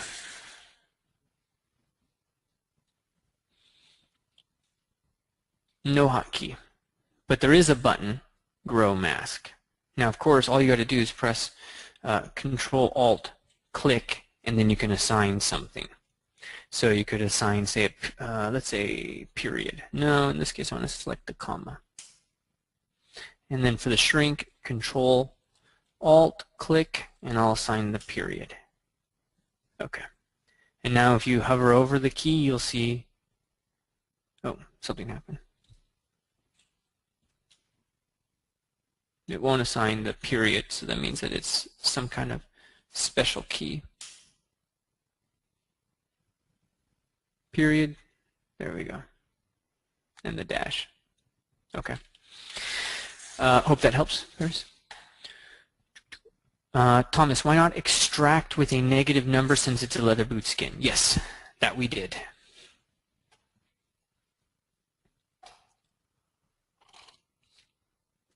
Chris, why don't you polish by groups? We did try that, so I'm not sure if you saw that or not, but we did try the polish by groups. Okay. Steven saying a Boolean operation? Yeah, I'm not a big fan of Boolean, so I don't like to do that at all. Roberto, you're mentioning an answer that you're getting or not getting? Sorry, can you ask that again? John, move scale to scale it out. Yeah, this is when I was asking that question, so yes. Christopher was asking, why is this coming out inverted? And I think I mentioned this last time, I'm not quite sure. But ZBrush has an algorithm that it runs whenever it creates a model or imports a model. And what is the piece that always extracted out? It was this one. This was definitely inverted. Okay, and what that algorithm does is it counts the number of vertices, that's a vertice, that are facing out versus the number of vertices that are facing towards the center of a model. Okay, now it'll abstractly, not abstractly, but using a bounding box, it'll find the center of the model, and then where the vertices facing, all of that good stuff. And let's say, for example, if there's just an extra vertice created here, just a couple of extra vertices created on the interior that aren't created on the exterior, it'll flip the normals.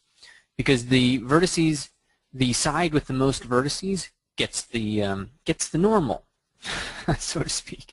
That's run on import. It's run when a model's created.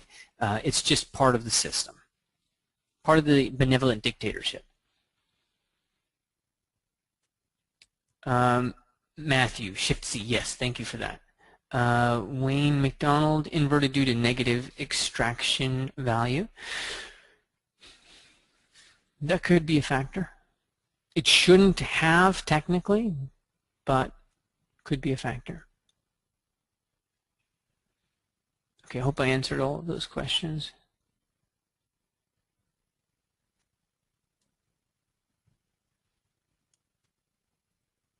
Georgie is saying this looks like the real way of stitching models around wooden plastic models. Yeah, and that's actually the thing I really wanted to show was that that idea that this is a workflow, like it's a real world workflow. Let's say if I had when I was in college, a friend of mine made dolls. He was big in the doll industry, and you know, in the doll industry they were very comfortable using templates and workflows, and you know, they would put eyes in the plasticine for the models. They do the same thing in visual effects. Fine artists want to do everything from scratch by themselves. They want to manufacture the clay themselves. They want to go to the river Ganges and get the holy clay that was brought over to Greece, you know, 2,000 years ago, and pray to it themselves, right? So what I like to show is these old workflows that craftsmen use, because craftsmen don't have all this religion, and I don't mean religion they don't have the dogma, I'll say it that way, that can creep into the lives of fine artists, myself included. So I'm glad you saw that, Georgie, because that was what I really wanted to communicate, was that this is like the way that you would really use, you know, stitch clothing over things. Matthew, glad you saw Paul's video on that. That was a nice trick. Thomas, is this a workflow that applies to prosthetic hobbit feet for makeup from actors? So, Thomas, I've got a ton of questions here, so if you reply to me, I'm not going to see you. Let me get through some of the other ones, and I'll get back to that. Catherine, the need to flip normals is not specific to masks extruded from shadow boxing, anything like that. It's really just part of it's just part of the system. Keith, is there a way to zero out a masked area? Yeah.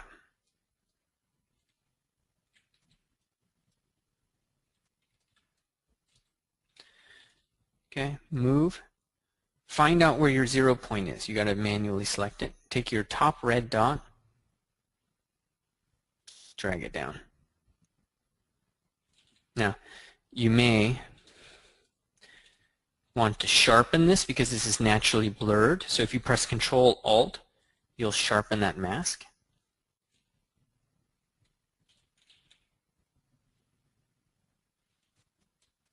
And there you go.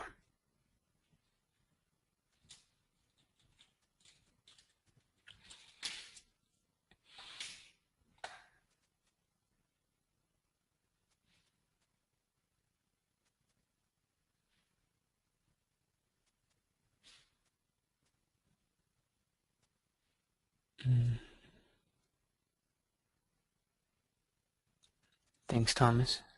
Just reading that.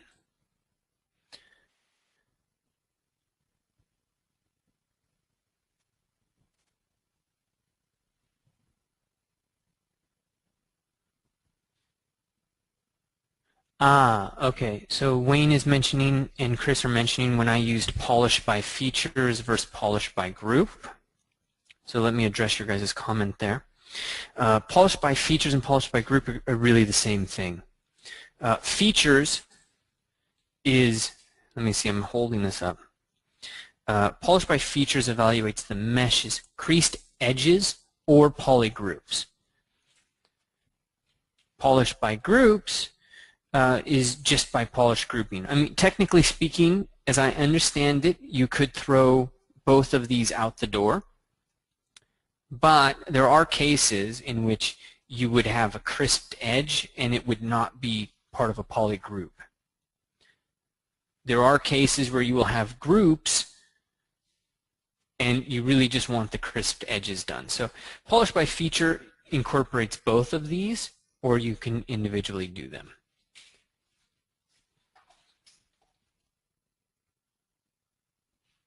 Oh, Robert, I get what you're saying about not getting that answer. No worries.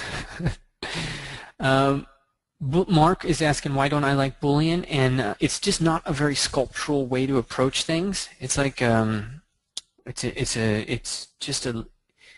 The only reason why I don't like Boolean is I don't feel Boolean. I don't feel it. It's not in my bones. It's like this weird thing that you do. I'm just not a big fan.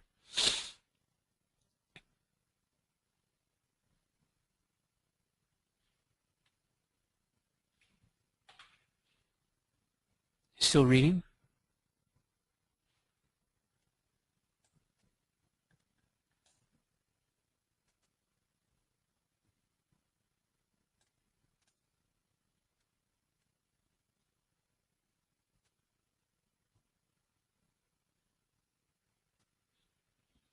Okay, Catherine is asking, why didn't you group visible at the outset and then create polygroups as you needed them? That's wise, Catherine. I ultimately didn't need to do that. I was, fairly okay with the polygroups. Oops. Polyframe. But if I could say the reason why I didn't do it is most likely so I didn't confuse anybody. And I just kept it like you would normally have if you had Shadowbox with these kind of strange groupings. But in my own workflow, I would probably have done group visible just to keep myself clear. Gilang is asking, once I have merged these subtools, can I split them again? Notice that there is a split. And because I have gone to polygroups and I have auto-grouped, I can go to subtools and split by groups. Now there are these other things like split the masked points, so you can mask something out and split it. You can split the unmasked points. You can split to parts. What? Okay, separating things out into subtools. Yada yada. Group split, if I do that, it's not undoable, so that means I gotta merge this guy again. But there you go, all of these pieces became separate. So I'm just gonna go back to merge and merge visible. If you're wondering what merge similar does and split similar, in this particular case, where this part and this part, there's a symmetry to them, and they also have the same number of vertices.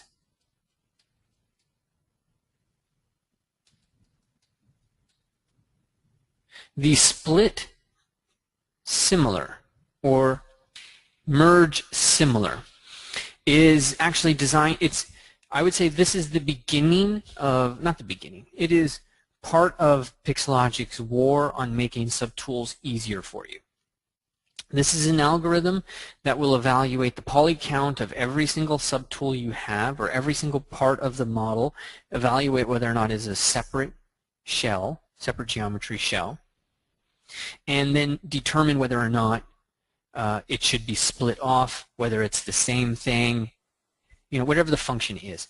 But they're building some intelligence to it that's able to look and say, hey, these two forms that are left and right have the exact same polygon count and they're roughly the same shape. I bet you they're similar. And if they're similar, then I can either have pressed split similar, okay, merge similar polygroups, or if they're not similar, or if they're just so disparate, like this stray group, which means that there's just little tiny polygons hanging out there, you can do things like that.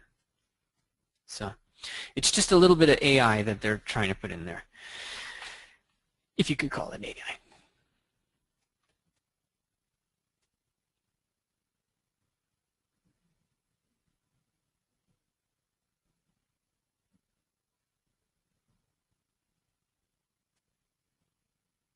Roberto, can you go back to Shadowbox geometry to adjust the geometry? Not really. I mean, the geometry you get out of Shadowbox, Roberto, is kind of the geometry you get. I wouldn't try to get anything special out of it. John, what is the most efficient way to get the top edges of the parts so you can polish by feature and keep that a hard edge? John, the most efficient, if I understand correctly, is having to use your groups and your visibility. So you're working with groups and visibility, and you're growing and shrinking visibility, and it requires you to have a firm hold on a couple of things. Let me just close or hide all of those. So one, you'll notice on your keyboard you've got the Shift key, you've got Control, you've got, if you're Windows, then you've got the Start, and then you've got Alt over here. Okay. Control is used for masking, right? And then Control Shift is used for selecting. So as long you notice, I had a couple of problems down there today. The most efficient way of working with the model really has a lot to do with being efficient with Shift, Control, and Alt. And I don't know if you guys know this now, but the space bar has some extra functionality in there as well. We'll get into that later. But your hands are down there a lot with Shift, Alt, and space. And that has a lot to do with it, because what you can be doing is, let's say, select rectangle.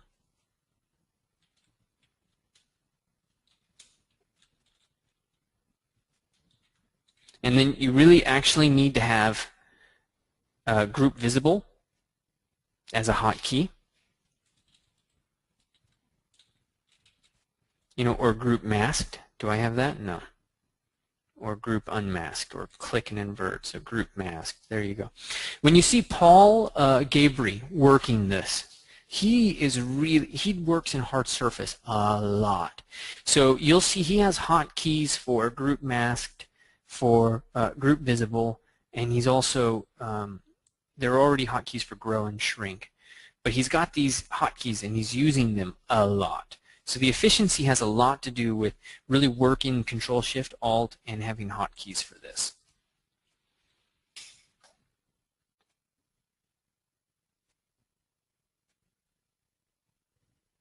Wayne, thanks for pointing that out. I added the T later.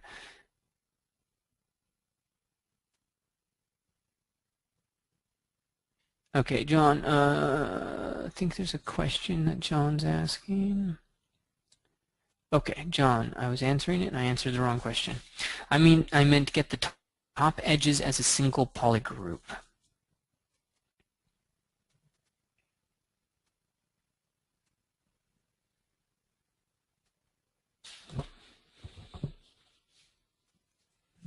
I'm reading the extracted size, tops of the extracted size. Tops of the extracted size. Are you talking about this model, John? Or are you perhaps talking about something that we've already extracted, like this? And so are we talking about A or are we talking about B? Okay. So now the question, let me rethink this. What's the most efficient way to get the top edges so you can polish by feature and keep that a hard edge?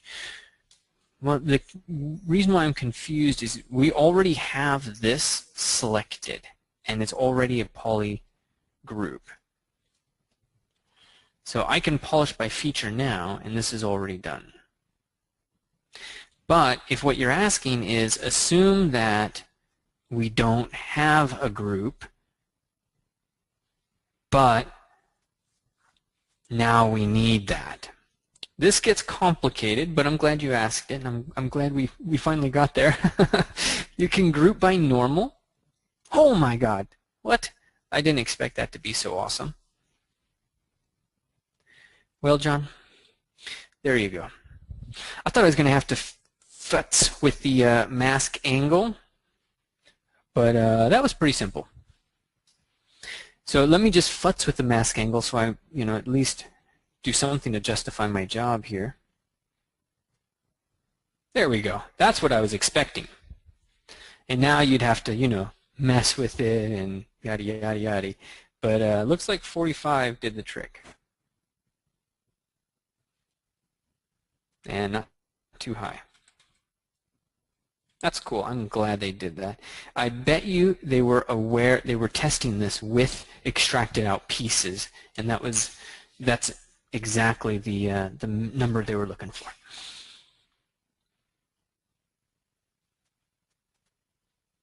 Okay, and what John is asking, it is absolutely feasible. I mean, it is possible, guys, that you would accidentally lose the edge there. That is 100% absolutely accurate. Now, the other element, though, is that in this case, even if that's happened, this is still creased. So I still have a crease here, but it just doesn't behave as well. See, it's still doing kind of okay, but not the best. The best is when you have a poly group on. There is, without a doubt, no better way than having a poly group on. That is the single best feature that you'll have, that you'll use, and we will use groups a lot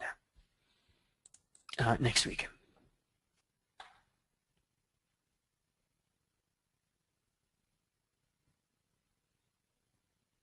Okay. All right, let me go back. There was a question about the Hobbit and feet, and that was a really good one. Thomas, is this a workflow that applies to prosthetic Hobbit feet? Okay. So long time ago, and I don't mean, you know, the Middle Earth time. I mean when I first started, not when I first, yeah, kind of. I was about a year on the job at Pixologic. That's when I met Scott Spencer, if I remember right. Maybe that was 6 months. And I got to know him, got to be friends, and all of that. And Scott Spencer, if you guys don't know, he's written a couple of ZBrush books, but he's one of these young guys doing old guy stuff, like prosthetic makeup, but in new ways. That was his thing. And so he was working at Gentle Giant on a way to have 3D scan data, and then you literally print the prosthetic. Or what you would do is say you have a 3D scan of an actor, you print that 3D scan. It's not really a 3D scan. What you have is a life cast of the actor. You scan that in, okay, and then you take that scan into ZBrush and you sculpt out some kind of big honkin' nose, you know, for the character. And you needed some way to extract the difference between the 3D scan and your alterations, so that you'd have 3D scan would be, say, surface A, and then the red line would be your sculpt.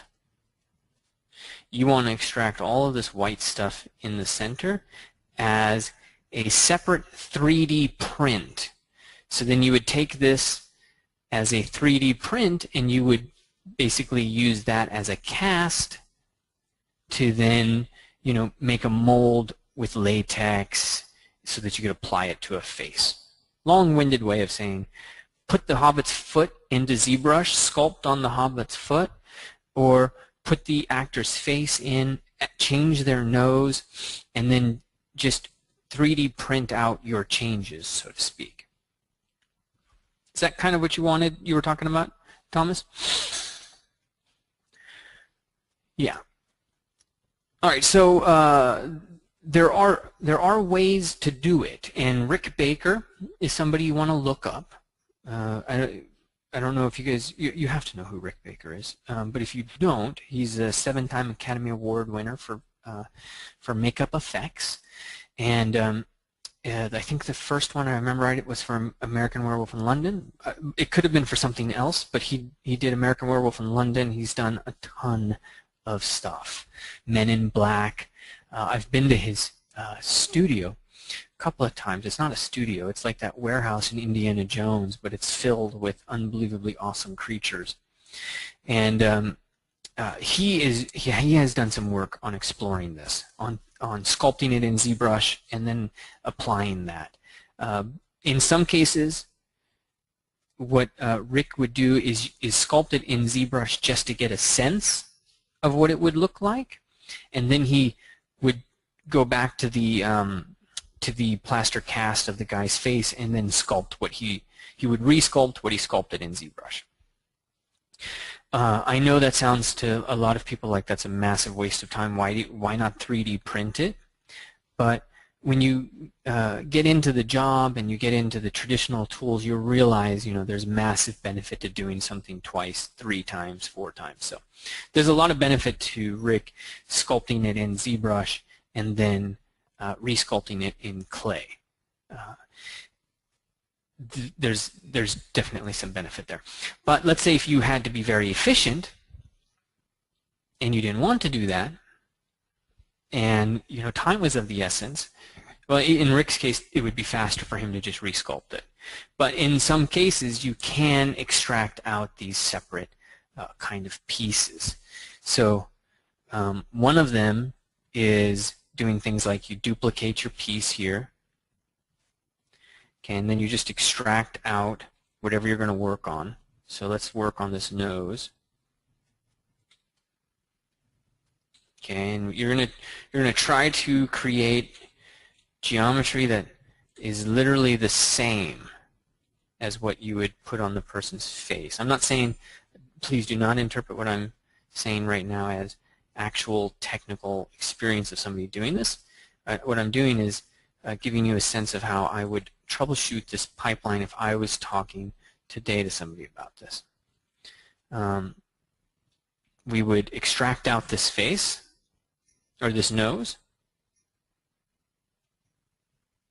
maybe with 0 thickness, maybe with 0.02. Okay, gotta watch these stray pieces.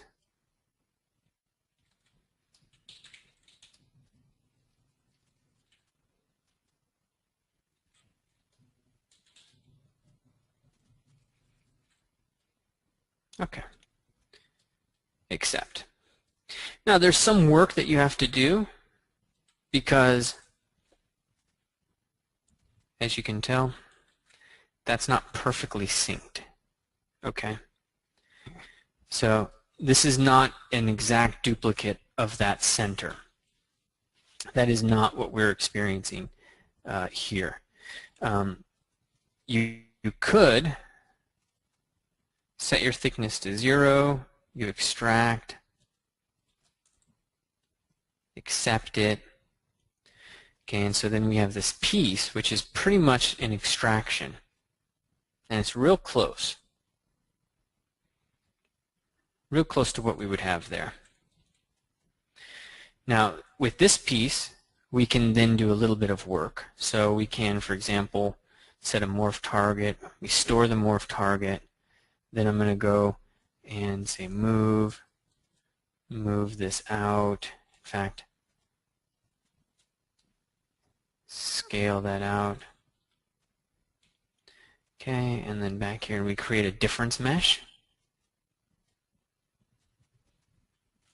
And so this difference mesh has the benefit that the interior is exactly pulled from that piece, and then the exterior is something I can adjust. So we want to make sure that this interior is masked off and is not being sculpted at all. And now you can make sure symmetry is on, and you can go in and start to mess with it. And put the, well, you have to append it. So let's go back into subtools. We're going to append that nose I just started to adjust. I'm going to show that face. And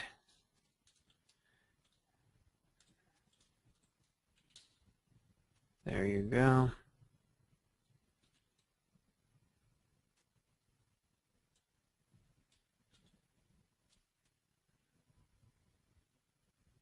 Okay.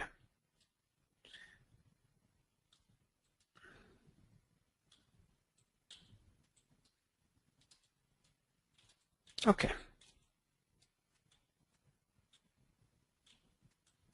Like I said, I'm not saying this is the workflow, but I do technically now have a piece that in the interior matches somebody's nose, and in the exterior is a sculpted piece of geometry.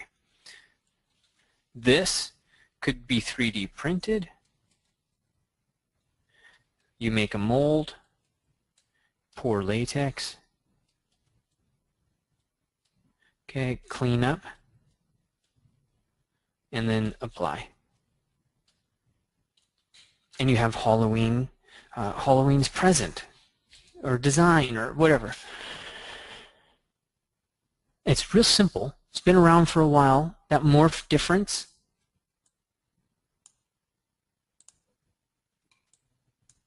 it's gone. Create difference mesh. That's Meetsmeyer used to use that in ZBrush 2, and that's when Scott Spencer was looking at it.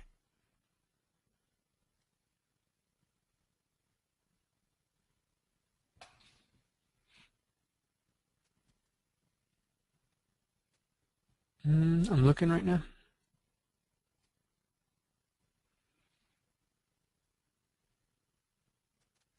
T-laws. I do not have Tom Cruise scan data. That would be quite expensive, I think.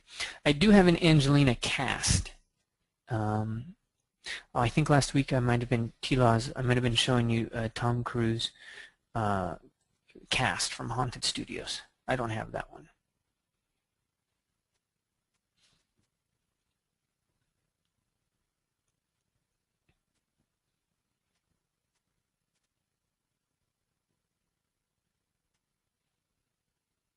Okay. Matthew, is there a quick way to mask the border of your mesh?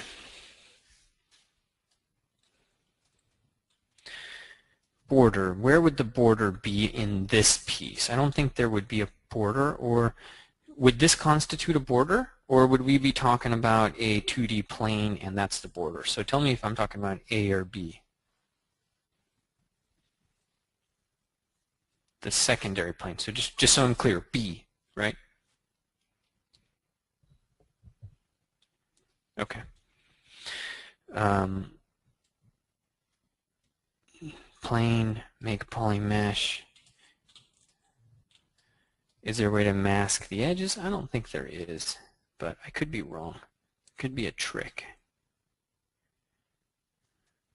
Mask by feature. Voila.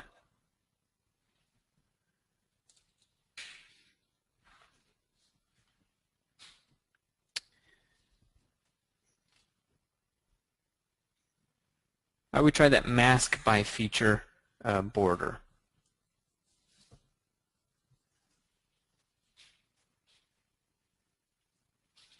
Frame mesh. Which one are you talking about? Can you give me the interface link to it?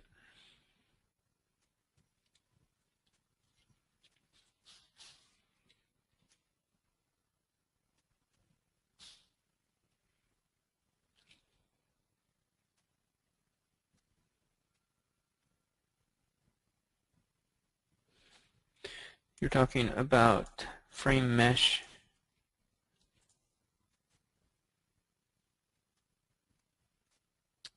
I'm not quite sure I understand the question, Matthew. Let me see. How do you tell the move brush to avoid moving the edge of a mesh? Okay, so first off, the best way to have the move brush not move an edge is actually crease. So it's in geometry, crease, and you just press crease. Now I'm going to zoom in so you can see what it's doing.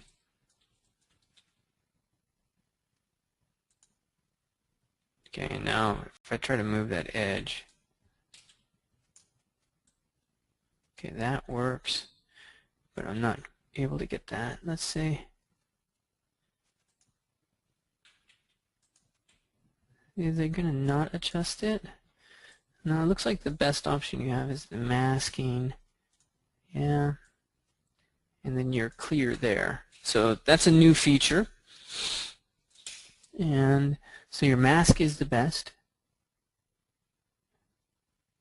Okay, and then I'm not sure why you would want to use frame mesh when this actually does kind of what you want it to do. I mean, that's really just putting a stroke there. So I would just, to answer the first question, the best way, it looks like mesh. If you want to mask the border, you mask the border. Mask by feature and then border. And Catherine, let's check yours. Mask all, shrink mask. No, it doesn't work. But you can, Catherine, probably grow.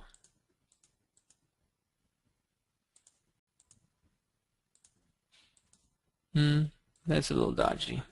If you were to get it right there in the center, I'm sure you'd have some luck. Okay. Roberto's asking, can you move only a poly group? Yeah, you just go into brush and you say auto masking, mask by poly group. And that will allow you to pick one group and one group only. So for example, right now I'm moving everything. Mask by poly group. Now I'm only moving one thing. All right, guys. So let's round this out.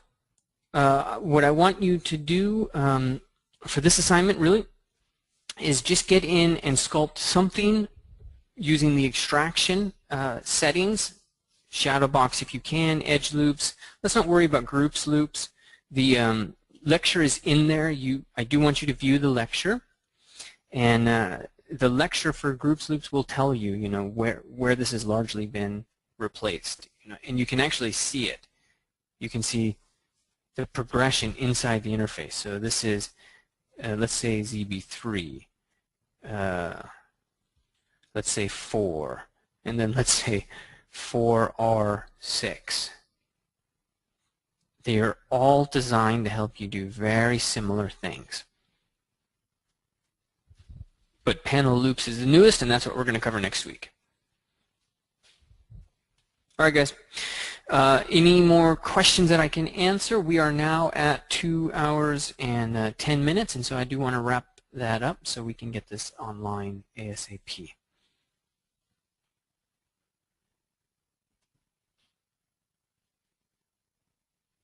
All right. Now, next week you're going to have, I think, panel loops. Let me check. And that's on Monday. So November 19th, you should have, panel loops. And that's about when R6 was introduced. So the lectures there, you'll have me talking about R6. I'm pretty sure that's how that worked. Remember, the assignment, just create shoe, boot, prop, something of that nature using mesh extraction and these poly groups to get there. Let me just go back to what mine was.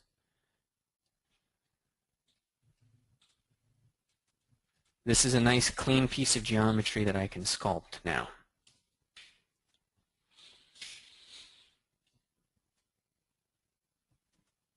Michael, what time is Paul's class? Paul's class is probably either going to be at 10 or at 1 on Focus Ryan on Saturday. Our variable is we're trying to see if Hangouts can contain the entire class. The problem is that they're not private. So I'm trying to figure that out. Because Hangouts seems to be like I've noticed a lot of people love the ZBrush on-air Hangouts with the chat at the bottom. So if I can do all classes like that, that can simplify some stuff, and we won't be using GoToWebinar. But right now, I'm a couple of days away from deciding what works. Chris, the dates are on the module, but yeah, you're on module 7.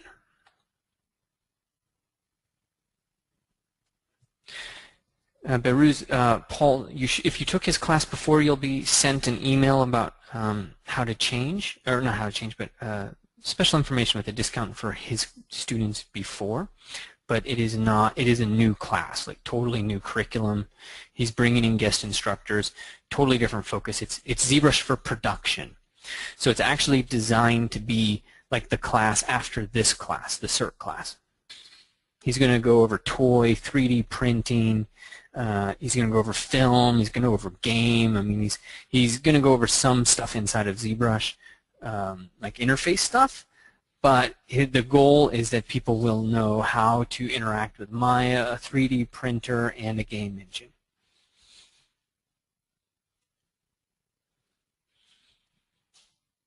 Anthony, always trying to bring Chris back. He's running it right now, but I don't know.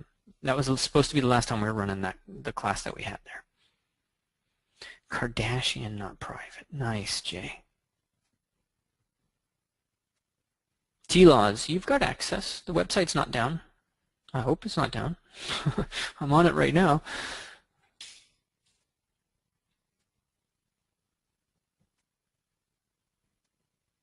Crotch boys. Michael's been hanging out with Paul. Paul's class is not started yet. Actually, full enrollment starts on Monday, so the early registration pricing disappears on Sunday.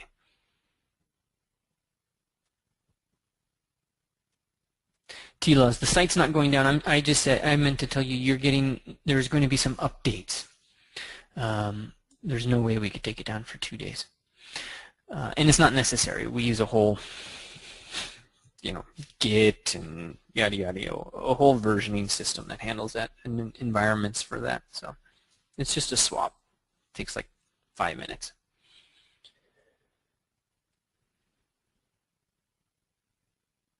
Peter, you can definitely get access to this video. I think, Peter, there was a mistake in the code early on. The old school ZB certs weren't able to get the new downloads. That should have been fixed. You can go back and get all of those downloads, Peter. They are yours. They were never meant to be taken from you guys.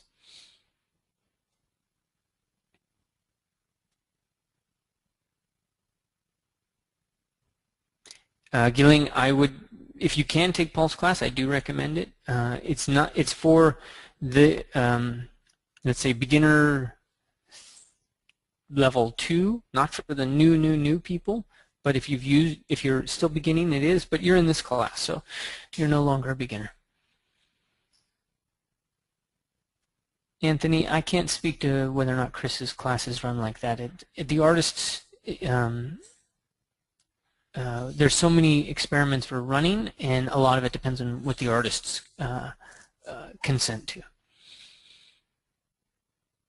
All right, let me get this recording and uploading, and it won't get up as fast as we got this last one, but it will get up long before Tuesday, and hopefully it'll just get up late tonight. All right, my friends, have a fantastic weekend. Thank you so much for joining me, for being here. I know it's late for many of you. And I will talk to you guys in the questions and the projects, and then also next week. And you'll see Nate in the practicums. And Nate should be emailing you Tuesday about more open seats in the Hangouts. Give us until Tuesday for that. And like I said, we have 20 new seats. So there'll be 15 people in each one of those Hangouts, or 14, I think, is what Nate told me. And those are going really well. I'm really glad you guys like that, and I can't wait to figure out how to do even more with that. I would love to run classes like that if it was feasible.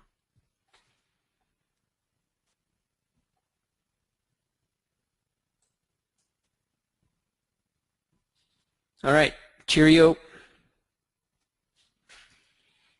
Thomas, Hangouts we can't record right now. We talked about that today, but the sheer volume of video, and while video is certainly cheap, I have over 1 terabyte of video stored and delivered, and you wouldn't believe how much video is delivered every month.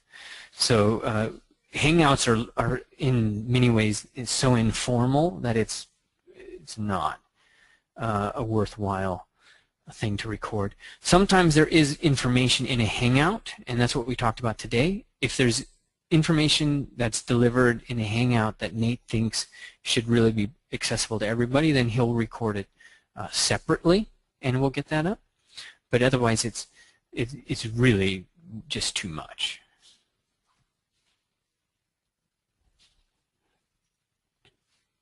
And it's so informal. Who wants a recording of 10 of us dudes hanging around talking about stuff, and and then who knows, maybe Michael's in there and he says something that he doesn't want recorded, right, Michael? And then we got to deal with that.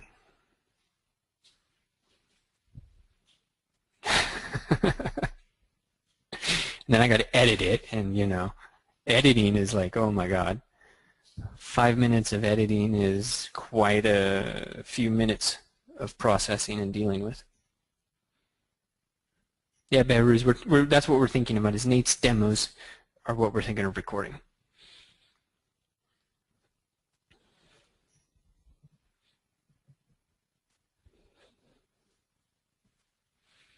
Definitely. I can imagine if we get Paul into Hangouts, the inappropriateness would just climb.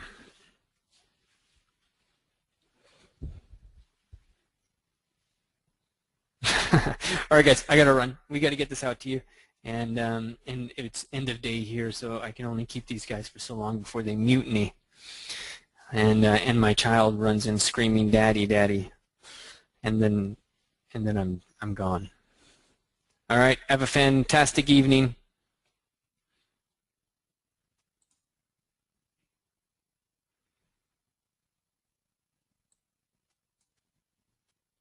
The organizer